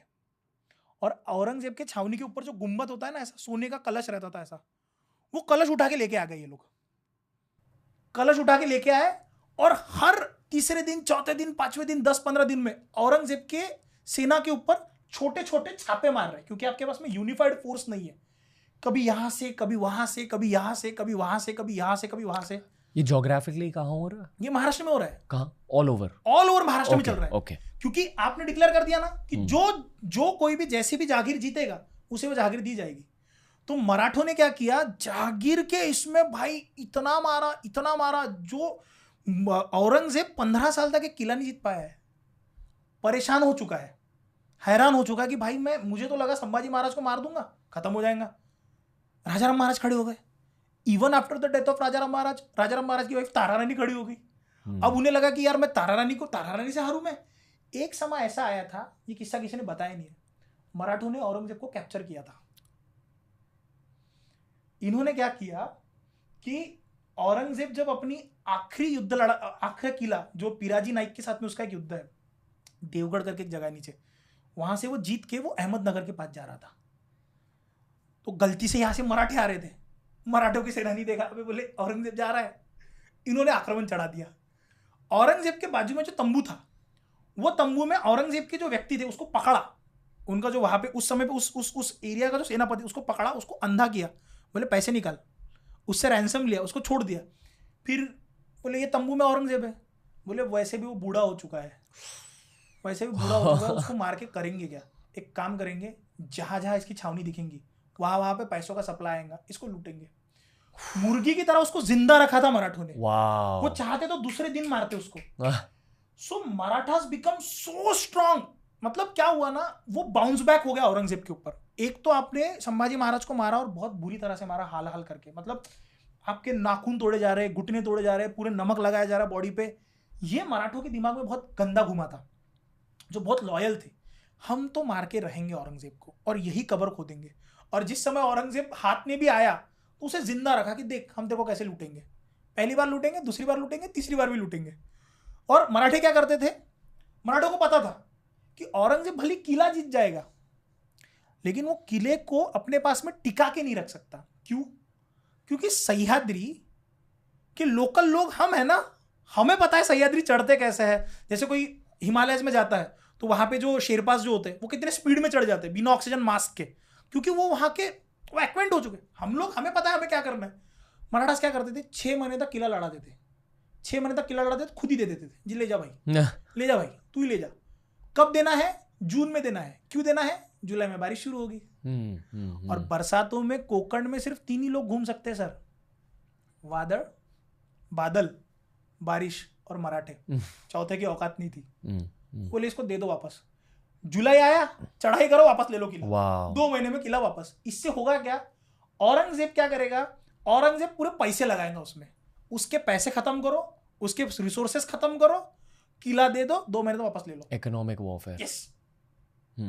ये करते करते उन्होंने औरंगजेब को पूरा रुला के छोड़ दिया था, हताश। मैं ये भी सोच रहा हूँ कि उनकी एज 65, 70, 80 जब वो आया और 20-25 साल यहाँ बिताए। 81 to 707। एक शब्द है सिनाइल, मतलब यानी कि जब कोई बहुत बूढ़ा हो जाता है ना, उनका दिमाग उतने स्पीड के साथ काम नहीं करता, तो कहते हैं कि यार शायद सिनाइल हो गए। औरंगजेब का ना एक एडवांटेज आपको देखना पड़ेगा, औरंगजेब को नाच गाना और मौज मस्ती शराब का शौक नहीं है। ओके, फोकस्ड है वो बहुत ज्यादा। तो आपको लगता है कि even in his end of his life वो शार्प थे, मेंटली शार्प थे? जिस व्यक्ति को ये पता है कि नौटंकी कहाँ करनी है और किस तरह से करनी है, मतलब वो क्या करता था, ऐसे जाके बैठता था, नाम ले रहा हूँ मैं, खुदा का नाम ले रहा हूँ दिखाने के लिए, और कोई सडनली उसके सामने से, क्यों मुझे परेशान करते हो, लेने दो मुझे नाम, मुझे भारत जीतना है, मुझे हिंदुस्तान जीतना है, तो मुझे ताकत चाहिए, ये सारे डायलॉग को बोलता था। यहां तक कि उसका दिमाग कैसा चल रहा है सोचो, उसको पता है उसने अपने भाइयों को मारा है, उसने अपने पिता को कैद किया है, आखिरी में उसको खौफ भी लग रहा था, अपने एक भी बेटे को अपने पास में नहीं रखता था, किसी को अफगानिस्तान भेज देगा, किसी को गुजरात में भेज देगा, उसको डर था ये लोग मेरे पे आक्रमण करके मेरे को टपका देंगे। मेधा मैम ने एक स्टोरी शेयर की थी उनके डेथ के बारे में, कि वो कोई hole in the wall room. हाँ, वो क्या, उसने क्या किया था, उसने कुंदक खुद के रखे थे, गड्ढे, ऐसे इस तरह के गड्ढे खुद के रखे थे। ऐसा कहता है कि औरंगजेब के लास्ट डेज में मनुची लिख के रखता है, मनुची वाज एन इटालियन ट्रैवलर जो उसके साथ में रहता था, वो कहता है कि औरंगजेब आखिरी में इतना अकेले रहता था खौफ के मारे कि भाई कई दिनों तक वो किसी को क्लीन करने के लिए अंदर भी नहीं आने देता था। तो लिटरली स्मेल आती थी बहुत गंदी, क्योंकि वो अगर कुछ खा रहा है, जानवर मार के वहां पे जब पकाया जा रहा है, फिर उसे वो फेंक रहा है, वो बहुत दिनों तक वही पड़ा रहता था। तो औरंगजेब अपने पास में भी आखिरी के दिनों में किसी को आने नहीं दे रहा था, क्योंकि उसको डर था कि उसे पता है ना मेरे में ताकत नहीं बची उतनी, तो मुझे कोई मार देगा, जैसे मैंने अपने बाप को मारा है। और ये लास्ट 25 इयर्स महाराष्ट्र में गुजरे हुए। हाँ, 27 साल। और ये सब इकोनॉमिक वॉरफेयर हो रहा है उनके साथ। सब हो रहा है। हाँ। मराठे उसको जीने नहीं दे रहे। वो सोच रहा है मैं आज ये किला जीतूंगा, हारा, वो किला जीतूंगा, हारा। रामसेज का किला 7 साल तक वो लड़ती रहा, जीत ही नहीं पाया। मैं तो कहता हूँ कुत्ते की मौत मरा, बहुत बुरी तरह से मरा, बहुत गंदी तरीके से मरा। अभी back to the light switch करते हैं। मराठों में क्या चल रहा था यहाँ? हाँ, यहाँ पे मराठों में 2 चीजें चल रही थी। एक तो शाहू महाराज उस समय पे उसके अंडर में थे, तो वो चाहता था कि शाहू महाराज को कन्वर्ट करे। किसके अंडर? औरंगजेब। हाँ, यसुबाई, संभाजी महाराज वाइफ और यसुबाई को पकड़ के लेके गए थे ना, रॉयल हॉस्टेज। यस। और बाकी के राजाराम महाराज वगैरह वो सब दक्षिण में थे। अब तकरीबन 1700 में राजाराम महाराज की डेथ हुई due to lung cancer. Lung cancer क्षय रोग कहते हैं। तो हमारा ऐसा अंदाज है कि इट वाज क्षय रोग, यानी कि लंग का कोई डिसीज, बहुत डेंजर वाला। सो इतनी कम उम्र में डेथ होना, क्षय रोग इज टीबी एज वेल और lung cancer as well, something to do with coughing. Yes. So because when he used to cough, मतलब वो जब खांसते थे तो बहुत खून आता था। मतलब उनके बारे में ये भी बहुत ये है कि वो बहुत समय तक चल भी नहीं पाते थे, बहुत इश्यूज थे। उनकी एज क्या रही होगी? 29, 30, बहुत यंग थे वो। और उनकी वाइफ थी ताराबाई। और फिर one more character who deserves a movie. Yes. फिर वहां पे खड़े होते तारा रानी, और तारा रानी ने खुला छूट दे दिया धनाजी जादव को कि जिसको मारना है उसको मारो, फोड़ो। यहां तक कि तारा रानी खुद जाती थी युद्ध पे कि ये किला यहां से जीतना, ऐसे जीतना। क्योंकि एक तो तारा रानी ने यसुबाई को देखा, राजाराम महाराज के साथ में वो खुद रही है, तो उनका माइंडसेट भी वैसे हो चुका था। तो मराठों में ये कहा जाता है कि हमारी चूड़ियां भी उतना ही घात करेंगी जितनी तुम्हारी तलवारें करेंगी। तो तारा रानी ने भी 5-6 सालों तक पूरा पागल करके छोड़ दिया। अब यहां पे मुगलों ने खेला एक दाव। औरंगजेब की इच्छा थी कि मैं शाहू को छोड़ देता हूं, शाहू महाराज को। क्यों? सिविल वॉर छिड़ जाएगा। जो हुआ गद्दी पे ऑलरेडी तारा रानी बैठी थी। अगर शाहू महाराज को छोड़ा जाता है तो शाहू महाराज जाके अपने जो उनका हक है उसको वो मांगेंगे। अगर वो मांगे तो फिर इन दोनों में युद्ध छिड़ेगा। तो तारा रानी सेम हुआ। औरंगजेब के मौत के बाद आजम जो था, आजम उस समय पे गुजरात में था। आजम था, एक शाह आलम था, बहादुर शाह, शाह आलम और मुअज्जम। ये उनके सारे बेटे हैं 3। मुअज्जम यानी अफगान में है वो, उसका नाम शाह आलम भी है, बाद में जाके वो नहीं सॉरी मुअज्जम है, मुअज्जम का बहादुर शाह हुआ है। नीचे में जो है वो शाह आलम है, यहाँ पे आजम है। आजम ने अपने आप को राजा घोषित किया और वो नॉर्थ की तरफ चल पड़ा। बहादुर शाह ने वहां से अटैक किया, इसको मार दिया, बहादुर शाह जीत गया वहां पे। अब बहादुर शाह साउथ में आया, लेकिन जिस समय पे आजम जा रहा था ऊपर, हुआ ऐसा कि जितने किले मुगलों ने लेटर ऑन जीते थे वो तारा रानी ने फिर से जीतना शुरू कर दिए, क्योंकि आप दक्षिण छोड़ के जा रहे ऊपर। तो यहां पे इन्होंने एक काम किया कि जुल्फिकार खान ने ये कहा, ऐसा करते हैं शाहू महाराज को छोड़ देते हैं, सिविल वॉर हो जाएगा। और वही हुआ, उन्होंने शाहू महाराज को छोड़ दिया। शाहू महाराज जैसे रिटर्न आए, तारा रानी का ये कहना था कि after the death of Sambhaji Maharaj इस पूरे जगह को बचाया किसने? मेरे पिता ने, मेरे पति ने। तो कौन डिजर्व करेगा यहाँ पे रहना? मेरे इससे जो जाएंगे, मेरे फैमिली ट्री में से जो जाएंगे, मेरी जो डायरेक्ट फैमिली ट्री रहेंगी उसमें से जो रहेगा वो बैठेगा। You can not sit. तो राजाराम महाराज के जो बेटे हैं उनका भी नाम शिवाजी द सेकंड है, उनको बैठा के शी वाज रूलिंग। तो उनका कहना था कि ये बैठेंगे। अब शिवाजी तो शाहू महाराज का भी नाम था, बट उनकी कहानी है कि during his stay with Mughals उनका नाम शाहू पड़ा। वो कैसे पड़ा वो अलग स्टोरी है। उनकी एज क्या रही होगी at the time of the civil war conflict? अभी आप समझो 7 साल के रहे थे वो जब संभाजी महाराज की डेथ होती है इन द 1680। वो 7 साल के रहे हैं, मतलब आप 1673 27 साल के रहेंगे वो भी जब वो वापस आए हैं। 27 नहीं, एक 27 34 साल के, 34-35। That is prime. हाँ prime, yes 34-35। Wow. Shahu Maharaj जब वापस आए तो शाहू महाराज ने सबसे पहले तारा रानी को लेटर लिखा और ये कहा कि आप चाची है मेरी, you are like a mother to me, मैं चाहता हूं कि आप मुझे आशीर्वाद दो। दूसरी चीज, ये जितने भी लोग लड़ रहे थे राजाराम महाराज के लिए, संताजी घोरपड़े, धनाजी जादव या रामचंद्र पंत अमात्य, ये सभी के सभी, राजाराम महाराज का मैंने सबसे पहला स्टेटमेंट आपको बताया था जब वो गद्दी पे बैठ रहे थे कि ओरिजिनल किंग कौन है? शिवाजी। शिवाजी माने साहू महाराज है।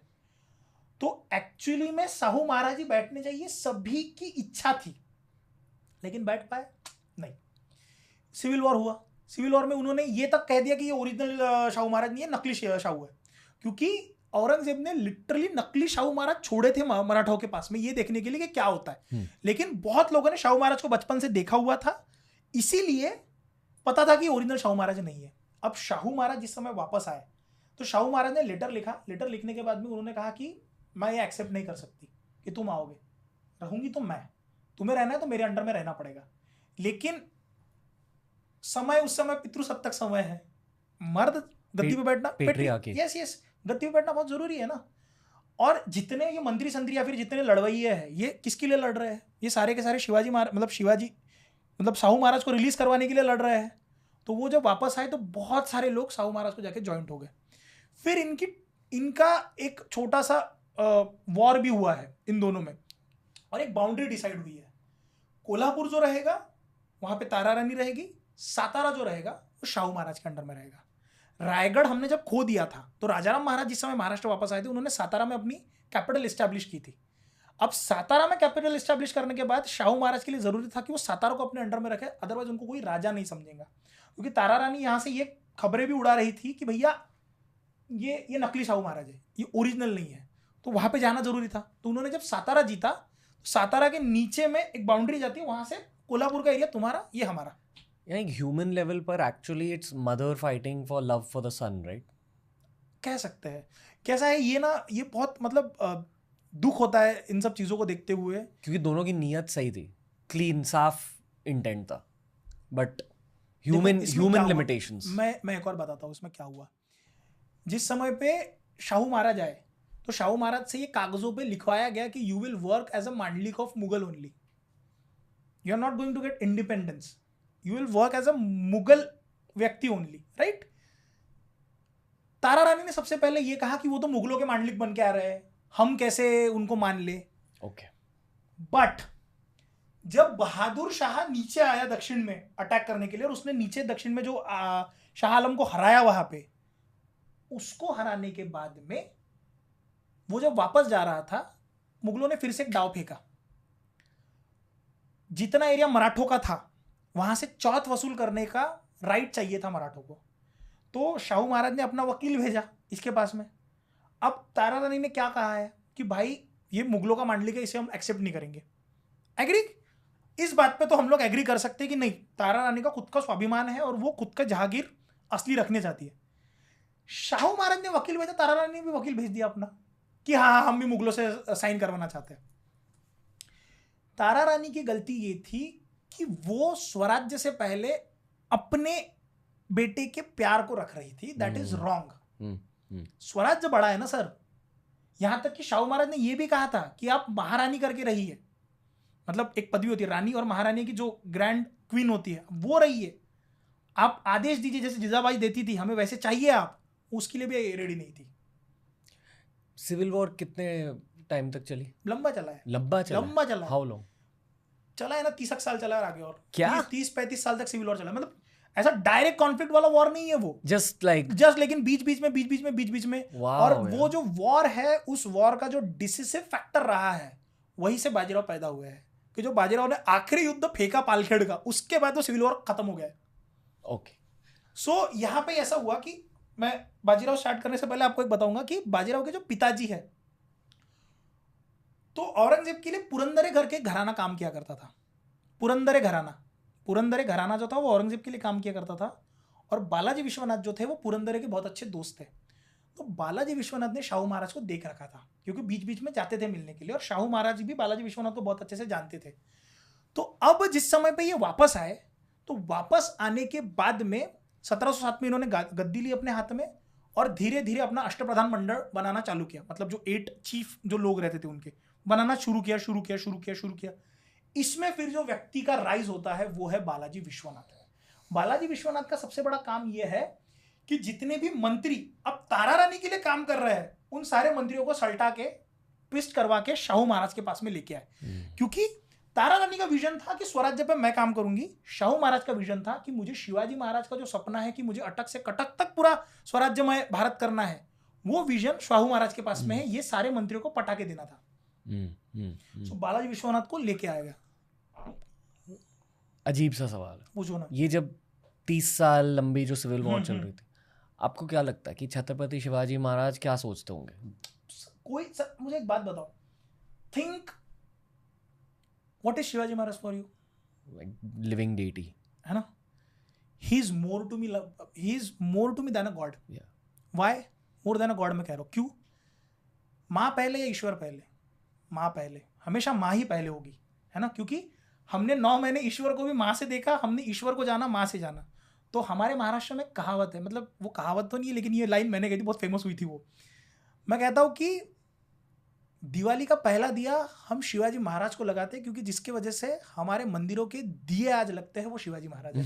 तो ईश्वर को जिसने बचाया वो शिवाजी महाराज है, क्योंकि यदि शिवाजी महाराज नहीं होते, धर्म नहीं होते, धर्म नहीं होते तो आपको ईश्वर कैसे पता चलता है ना? बूम। इसके बारे में कविताएं भी लिखी गई थी कि मथुरा मदीना होती, काशी की कला जाती, मथुरा मदीना होती, अगर शिवाजी ना होते तो सुन्नत होती सबकी। तो कहने का तात्पर्य यह है कि कैसा लगाऊंगा शिवाजी महाराज को कि जो सब कोई मिलके पूरे स्वराज्य के लिए लड़ सकते हैं, वो आज अपने पर्सनल बेनिफिट के लिए लड़ रहे हैं कि राजा मैं बनूं, मैं बनूं, मैं बनूं। कहते हैं ना सर कि तीसरी पीढ़ी में एक तो काम बनता है या काम बिगड़ता है। यहाँ पे काम थोड़ा डगमगा चुका था और इसका बेनिफिट बाहरी लोगों ने लिया था, है ना? मुंबई में क्या हो रहा था तब? अंग्रेज थे वहां पे, अंग्रेज बैठे हुए थे राइट फ्रॉम 1500 हाँ, 1600। नहीं, वो पहले पुर्तगालियों के पास में थी। मुंबई, पहले मुंबई पुर्तगालियों के पास में थी, फिर पुर्तगालियों की राजकुमारी की जब शादी इंग्लैंड के राजकुमार के साथ में हुई तो उन्होंने दहेज में दे दिया था उसे। हल्के से पॉज करते हैं। हाँ, ब्रीफ हिस्ट्री ऑफ मुंबई समझाइए। ब्रीफ हिस्ट्री ऑफ मुंबई अगर मैं समझाऊं तो देखो, मुंबई ये पहले 7 बेटों में बटा हुआ था। जिस समय पे अब मुंबई का इतना इंपॉर्टेंस नहीं था, जितना इंपॉर्टेंस सूरत का था उतना इंपॉर्टेंस मुंबई का नहीं था, बिकॉज मुंबई उतना डेवलप नहीं था। अब हुआ ये कि जितना भी ट्रेडिंग और ये सब चीजें जो होती थी वो सूरत में होती थी।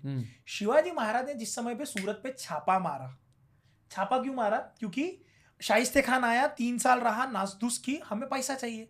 अब तुम्हारा ट्रेडिंग सबसे बड़ा हब क्या है? सूरत सबसे बड़ा ट्रेडिंग हब था। शिवाजी महाराज सूरत गए, सूरत को लूट के लेके। अब इसको लूट शब्द जो है बहुत लोगों को बुरा लगता है, लेकिन मेरा ऐसा कहना है कि हमने वहां पे छापे मार के जो पैसे लेके आए तो लूट तो हुई। कैसी हुई? शिवाजी महाराज ने मुगलों की नींद लूटी, चैन लूटा, सब लूटा, क्योंकि वो मेन सेंटर था सूरत। पूरी सूरत बदसूरत कर दी थी। पहली बात, शिवाजी महाराज से वापस आना चाहते थे लूट के, मतलब वो गए, उन्होंने 3 जनों के नाम बताए, सिद्दी बोहरा और 2 ऐसे बिजनेसमैन थे, उनके नाम बताए, बोले ये सबसे बड़े बिजनेसमैन है, बोले तुम्हारे, ये तुमको सबसे ज्यादा टैक्स देते हैं। मेरा कहना इतना है कि तुम 3 साल यहाँ पे रहे, मैं तुमको लिटरली पर्ची देता हूँ, पर्ची के ऊपर लिख के देता हूँ कितने पैसे चाहिए, मैं बाहर खड़ा रहूंगा, सूरत के अंदर नहीं आऊंगा। इन्होंने इनायत खान बहादुर, जिसका मैंने नाम लिया था सूरत का, वो तो छुप के बैठा, उसने एक आदमी को बैठा शिवाजी महाराज पे अटैक करवाया, तो मराठे चिड़े, इन्होंने लूटा और पूरा सूरत जला डाला। लोग निकल चुके थे वहां से, इसीलिए सूरत का जो इंपॉर्टेंस है बहुत कम हुआ। और दूसरे भी जो थे, दूसरे लोग भी जो थे, मतलब शिवाजी महाराज 2 बार सूरत लूटने के लिए गए, तो 2 बार जब सूरत लूटी गई तो सूरत का ना इंपॉर्टेंस कम हुआ। इसीलिए समय के साथ में ये जो मुंबई है, मुंबई का जो इंपॉर्टेंस है वो बढ़ने लगा। अब इसके बाद भी एक सबसे बड़ी बात ये आती है कि मुंबई का जो क्षेत्र है, मुंबई के क्षेत्र में ट्रेडिंग इतने बड़े पैमाने पे नहीं थी। जब ये पुर्तगाली आए तो पुर्तगालियों ने क्या किया, सबसे पहले पुर्तगाली केरला में आते हैं, बराबर है, कोझिकोड के पास में। धीरे धीरे धीरे धीरे धीरे धीरे इन्होंने अपने हाथ फैलाना शुरू किया ऊपर तक, मतलब वहां से मैंगलोर तक जा रहे हैं, मैंगलोर से और ऊपर आ रहे, कोकण का एरिया कैप्चर कर रहे, और ऊपर आ रहे और ऊपर आ रहे। ऑन दैट बेसिस उन्होंने बॉम्बे को भी हल्का हल्का डेवलप करने की कोशिश करी। उनके आने से पहले क्या था यहाँ? कहाँ पे? ये जो 7 आइलैंड है, मतलब क्या होता था यहाँ?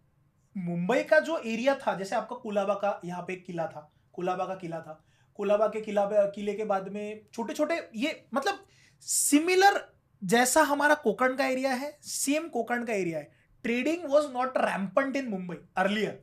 लेटर ऑन वो इन्होंने सूरत से, जिस समय पे सूरत पे 2 बार जब छापे पड़े, तो सूरत का जो एरिया है वो मुंबई में शिफ्ट हुआ, और मुंबई में शिफ्ट होने की वजह से अंग्रेजों ने मुंबई को बहुत ज्यादा सीरियसली लेके मुंबई को एक्सपांड कराया, है ना। जैसे यहाँ पे कल्याण भिवंडी करके आपकी जो जगह है, कल्याण भिवंडी के पास में भी थोड़ा बहुत ट्रेडिंग हब था, मतलब अंग्रेजों का यहाँ पे दबदबा था शिवाजी महाराज के होते वक्त। तो कल्याण भिवंडी की यहाँ पे मस्जिदें थी और कुछ जगह थी जो आदिल शाह के अंडर में थी। तो कल्याण भिवंडी के पास में औरंगजेब को कैप्चर किया था अफजल खान ने, और फिर यहाँ की जो मस्जिदें थी, इन्हीं मस्जिदों को शिवाजी महाराज ने ग्रैनरी हब में तब्दील किया था। बोले तुम हम लोगों को तकलीफ दोगे, मस्जिदों को कन्वर्ट कर दिया पूरे ग्रैनरी हब में। तो अफजल खान के लेटर मिलते हैं कि तुम हमारे मौलवी को निकाल चुके हो और हमको तकलीफ दे रहे हो। तो मुंबई का जो सेक्शन है that is entry point into Maharashtra, direct entry point into Maharashtra from समुद्र वाला एरिया, है ना। क्यों, वाई, समझो। मुंबई के पीछे वाला जो सेक्शन है, मुंबई में उतनी पहाड़ियां नहीं लगती है आपको पुणे की तरफ घुसने के लिए जितनी पहाड़ी आपको कोकण के नीचे वाले एरिया में पड़ेंगी, सीधा आपको समुद्र है, समुद्र के पीछे पहाड़ी है। So Konkan is very difficult, but Mumbai आखिरी छोर होने की वजह से स्टिल मुंबई से सूरत पास में है, सारी चीजें पास में है। तो मुंबई में छोटे छोटे बेट थे, उन बेटों को फिर रीडेवलप करवा के ब्रिटिशर्स ने यूज करना शुरू किया। उसके अर्लियर वो पुर्तगालियों के अंडर में था, पुर्तगालियों ने दहेज में वो अंग्रेजों को दे दिया।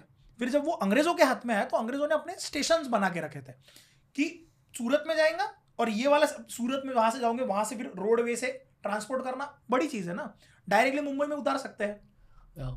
एक अजीब सा पर्सपेक्टिव है जब हम कोस्टल रोड पे जाते हैं ना आजकल एज मुंबईकर्स, तो पूरा शहर दिखता है, बड़े बड़े बिल्डिंग दिखते हैं। ऑन सम लेवल मुझे लगता है कि यहाँ ना शक्ति का बहुत ज्यादा आशीर्वाद है बिल्कुल। इतने बड़े बिल्डिंग, हर बिल्डिंग में कहानियां, करियर्स। मुंबई का नाम मुंबा देवी से मतलब मुंबा देवी का आशीर्वाद। फिर मैं ये भी सोचता हूँ कि पिछले 400 साल में ही क्यों इतनी ग्रोथ आई है, उसके पहले क्या हो रहा था? क्योंकि शिवाजी महाराज का जन्म हुआ है ना सर। वो देखो सर, शिवाजी महाराज दैव के ऊपर अपना अस्तित्व देना, हम भी कोई है। देखो मैंने क्या कहा था कि अफजल खान को जिस समय शिवाजी महाराज ने मारा, आपको एक चीज समझनी होगी कि उसके पहले तक इनकी ताकत नहीं थी इन द सेंस इनमें इतना कॉन्फिडेंस ही नहीं था। अफजल खान को जिस समय इन्होंने मारने के बाद ये लोग रुके नहीं। जिस दिन मारा उसके नेक्स्ट 18 दिनों में इन्होंने 21 किले जीते हैं। With in 18 days 21 forts captured. कहां तक? कर्नाटका तक जीतते हुए जा रहे हैं। नेतूजी पालकर हमारे सर सेनापति थे, सेनापति की ऐसी इच्छा थी कि मैं तो आदिल शाह के दरबार में जाके आदिल शाह को पकड़ के लेके आता हूं, लेकिन थक गए थे, पीछे हटना पड़ा। सो वो जो कॉन्फिडेंस आया है हमें कि मी मराठी, मी महाराष्ट्र, और हमारा महाराष्ट्रियन वो मराठी जो एटीट्यूड है, बाना जो है, इसका आप ये देखो, मराठी में कहावत है, जर महाराष्ट्र मेला तो राष्ट्र मेला। यानी कि यदि महाराष्ट्र की डेथ हुई तो समझना पूरा भारत की डेथ हुई। सबसे ज्यादा इकोनॉमी पूरा मुंबई निकाल रहा है, राइट, पूरा महाराष्ट्र निकाल रहा है। उसके बाद में आप देखोगे टॉप टियर में 3 ही जगह ऐसी है कि जो पूरे कंट्री के इंडिपेंडेंस मूवमेंट को भी चला रहा है।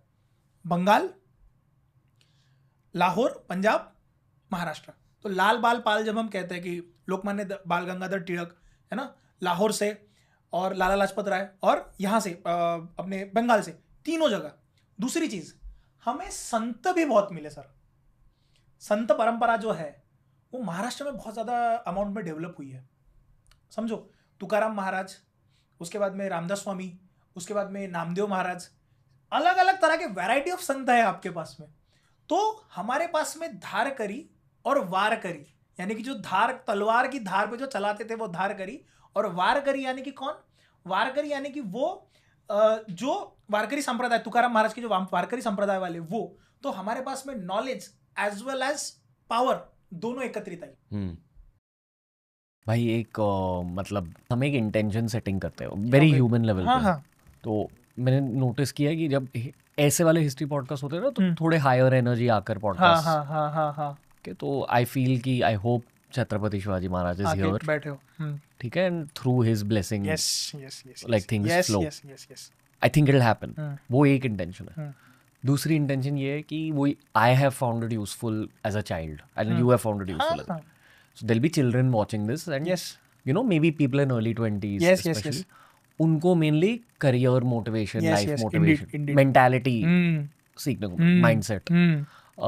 Third thing, just you know passing on the history student baton to the next gen, कि how we enjoy history more, you know, teenagers should pick up enjoyment of history। क्योंकि I was talking to my girlfriend and all also, वो बोली कि यार history इतनी boring subject है, ये वो। मैं बोला नहीं, you've just been taught by boring people। yes तो want to shift that personally। ये मेरे 3 intention है। मैं एक intention ऐड करूँ? up to you bro। मेरा intention ये रहेगा कि हमें थोड़ा सा हिस्ट्री स्टोरी टेलिंग के ऊपर ध्यान देना चाहिए, टीचर्स के लिए भी। टीचर उस तरह से हिस्ट्री पढ़ाते नहीं है जिस तरह से पढ़ाना चाहिए बच्चों को। हिस्ट्री ऐसा सब्जेक्ट है कि आप मिस्टेक्स तभी दोहराओगे अगर आपको आपकी हिस्ट्री पता नहीं होगी तो। बीट एनी, फिजिक्स का एक लॉ आपके रिलेशन में भी काम आता है, सेम लॉ फिजिक्स में भी काम आता है, सेम केमिस्ट्री में भी काम आता है। सिमिलरली हिस्ट्री में जितनी भी चीज़ें हो चुकी है, यदि आप उसको आज आपके करंट सिचुएशन के साथ में लिंकअप नहीं कर पा रहे हो तो भाई हिस्ट्री पढ़ने का कोई मतलब नहीं है। What's the point? सेकेंडली, इतनी हिस्ट्री हुई है, होने का क्या पॉइंट है? केस स्टडी है ना, इंडियन केस हिस्ट्री क्या है? एक तरह से केस स्टडी है। अदरवाइज मुझे क्या लेना देना है भाई कि कौन सा राजा 300 साल पहले हुआ, महाराणा प्रताप ने क्या किया, शिवाजी महाराज ने क्या किया, किसने क्या किया। मेरा कहने का तात्पर्य है कि पढ़ो। पढ़ना इसलिए जरूरी है क्योंकि उनकी गलतियों से तुम सीखोगे, अदरवाइज तुम गलती करोगे फिर सीखोगे। उससे बेटर है कि उनकी गलतियों से तुम सीखो। Okay, yes. देखो दोस्तों, ब्लूप्रिंट की बात की जाए तो ये एक 200-300 साल लंबी कहानी है। आप ही सोचो कि कितने ट्विस्ट और टर्न्स पूरे मराठा एम्पायर की स्टोरी ने देखे हैं। इस कॉन्वर्सेशन में हमने पेशवा बाजीराव के बारे में भी बात करी है, but we thought we divide this whole conversation into 2 parts. बहुत ही ज़्यादा इंटरेस्टिंग स्टोरी है। मैंने बहुत कुछ सीखा। आई जेन्यूनली फील कि मैंने बहुत सारी चीज़ें खुद के करियर में अप्लाई करी है। कीप इन माइंड, यहाँ हम प्रैक्टिकल हिस्ट्री साथ में समझेंगे। I hope you enjoy this as much as I enjoyed creating it. Lots of love. Thank you. Enjoy the episode. Chhatrapati Shivaji Maharaj की जय।